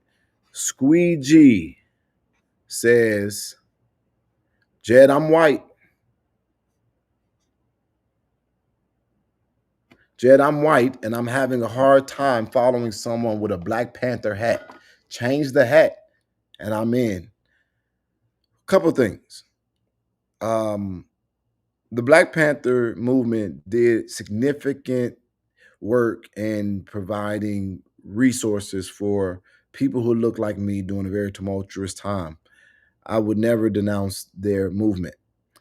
The second thing is I'm not a Black Panther, but I would do a lot of what they did if given the opportunity, having the capacity and the ability to do it. Third thing, my hat has a panther on it, and it is black. It's my favorite hat. But this Black Panther is, my name is Black, as people call me. This animal is a panther, and this hat has no bearings on a organization. It's literally a fashion thing, and I just like it. But if I have to separate myself from my history that affected my life, to have your support, then it just simply isn't worth it. And I'm so sorry to hear that that would be your, I think that even when I look at, and these aren't my favorite people, but when I think that when I look at the Nation of Islam, who always talked about the white devil, celebrate the friendship between Louis Farrakhan and Michael Flegel, who was a white Catholic priest, I think that is more revealing to me about what our abilities are. We don't have to all think the same, look the same, be the same to get along.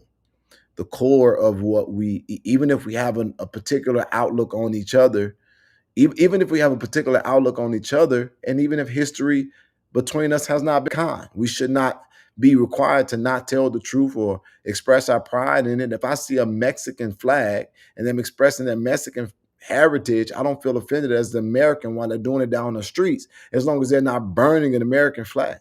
I don't require them to not demonstrate the flag of their culture, their pride in their community, for me to be able to function with them. So it is an unfortunate request, but I will respectfully decline. All right, I waited, and just as usual, somebody who's supposedly disappointed in their black queens not having the balls to stand up for their black queens and articulate it. That is a coward, that is a fool, that is a detractor, that is a hater. I want to thank every queen of whatever ethnicity you are for supporting us, because today you have helped more than you probably would ever know and or imagine. It is very hard for me to figure this out, but I'm trying to be a conduit for us to come together. A lady sat down with me and Harvey, and I'm done. I've said enough. A lady sat down with me and Harvey, and she said, you have the power to, Trina even said the same thing to me. She said, you have the power to bring us together.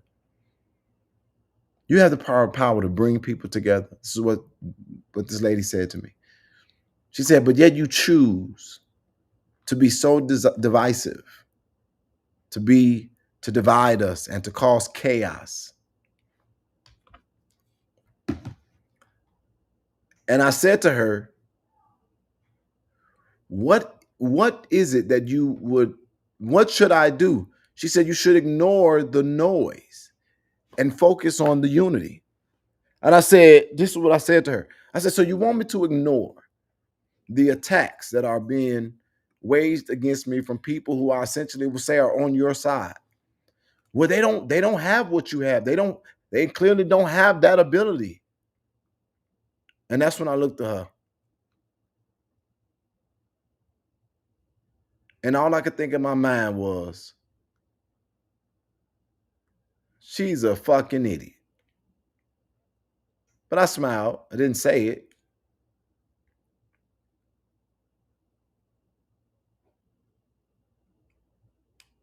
People want to be able to say and do whatever they want to say and do, but they don't want to experience it back.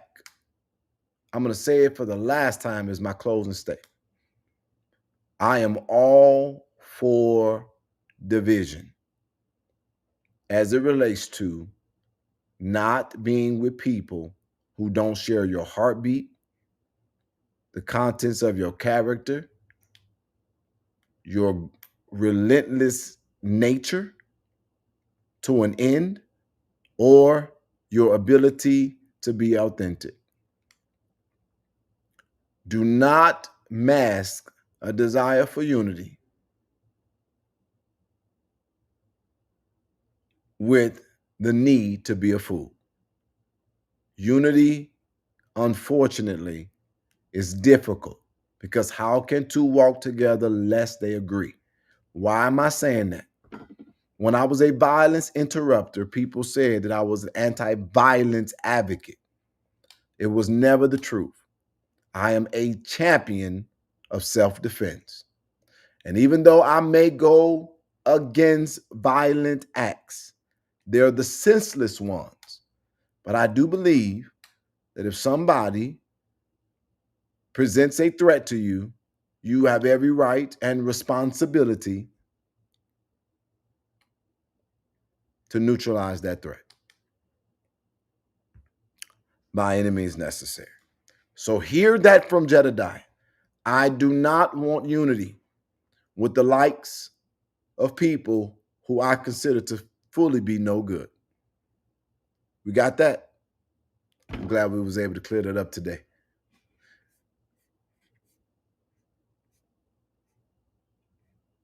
Wait, so do you advocate for violence?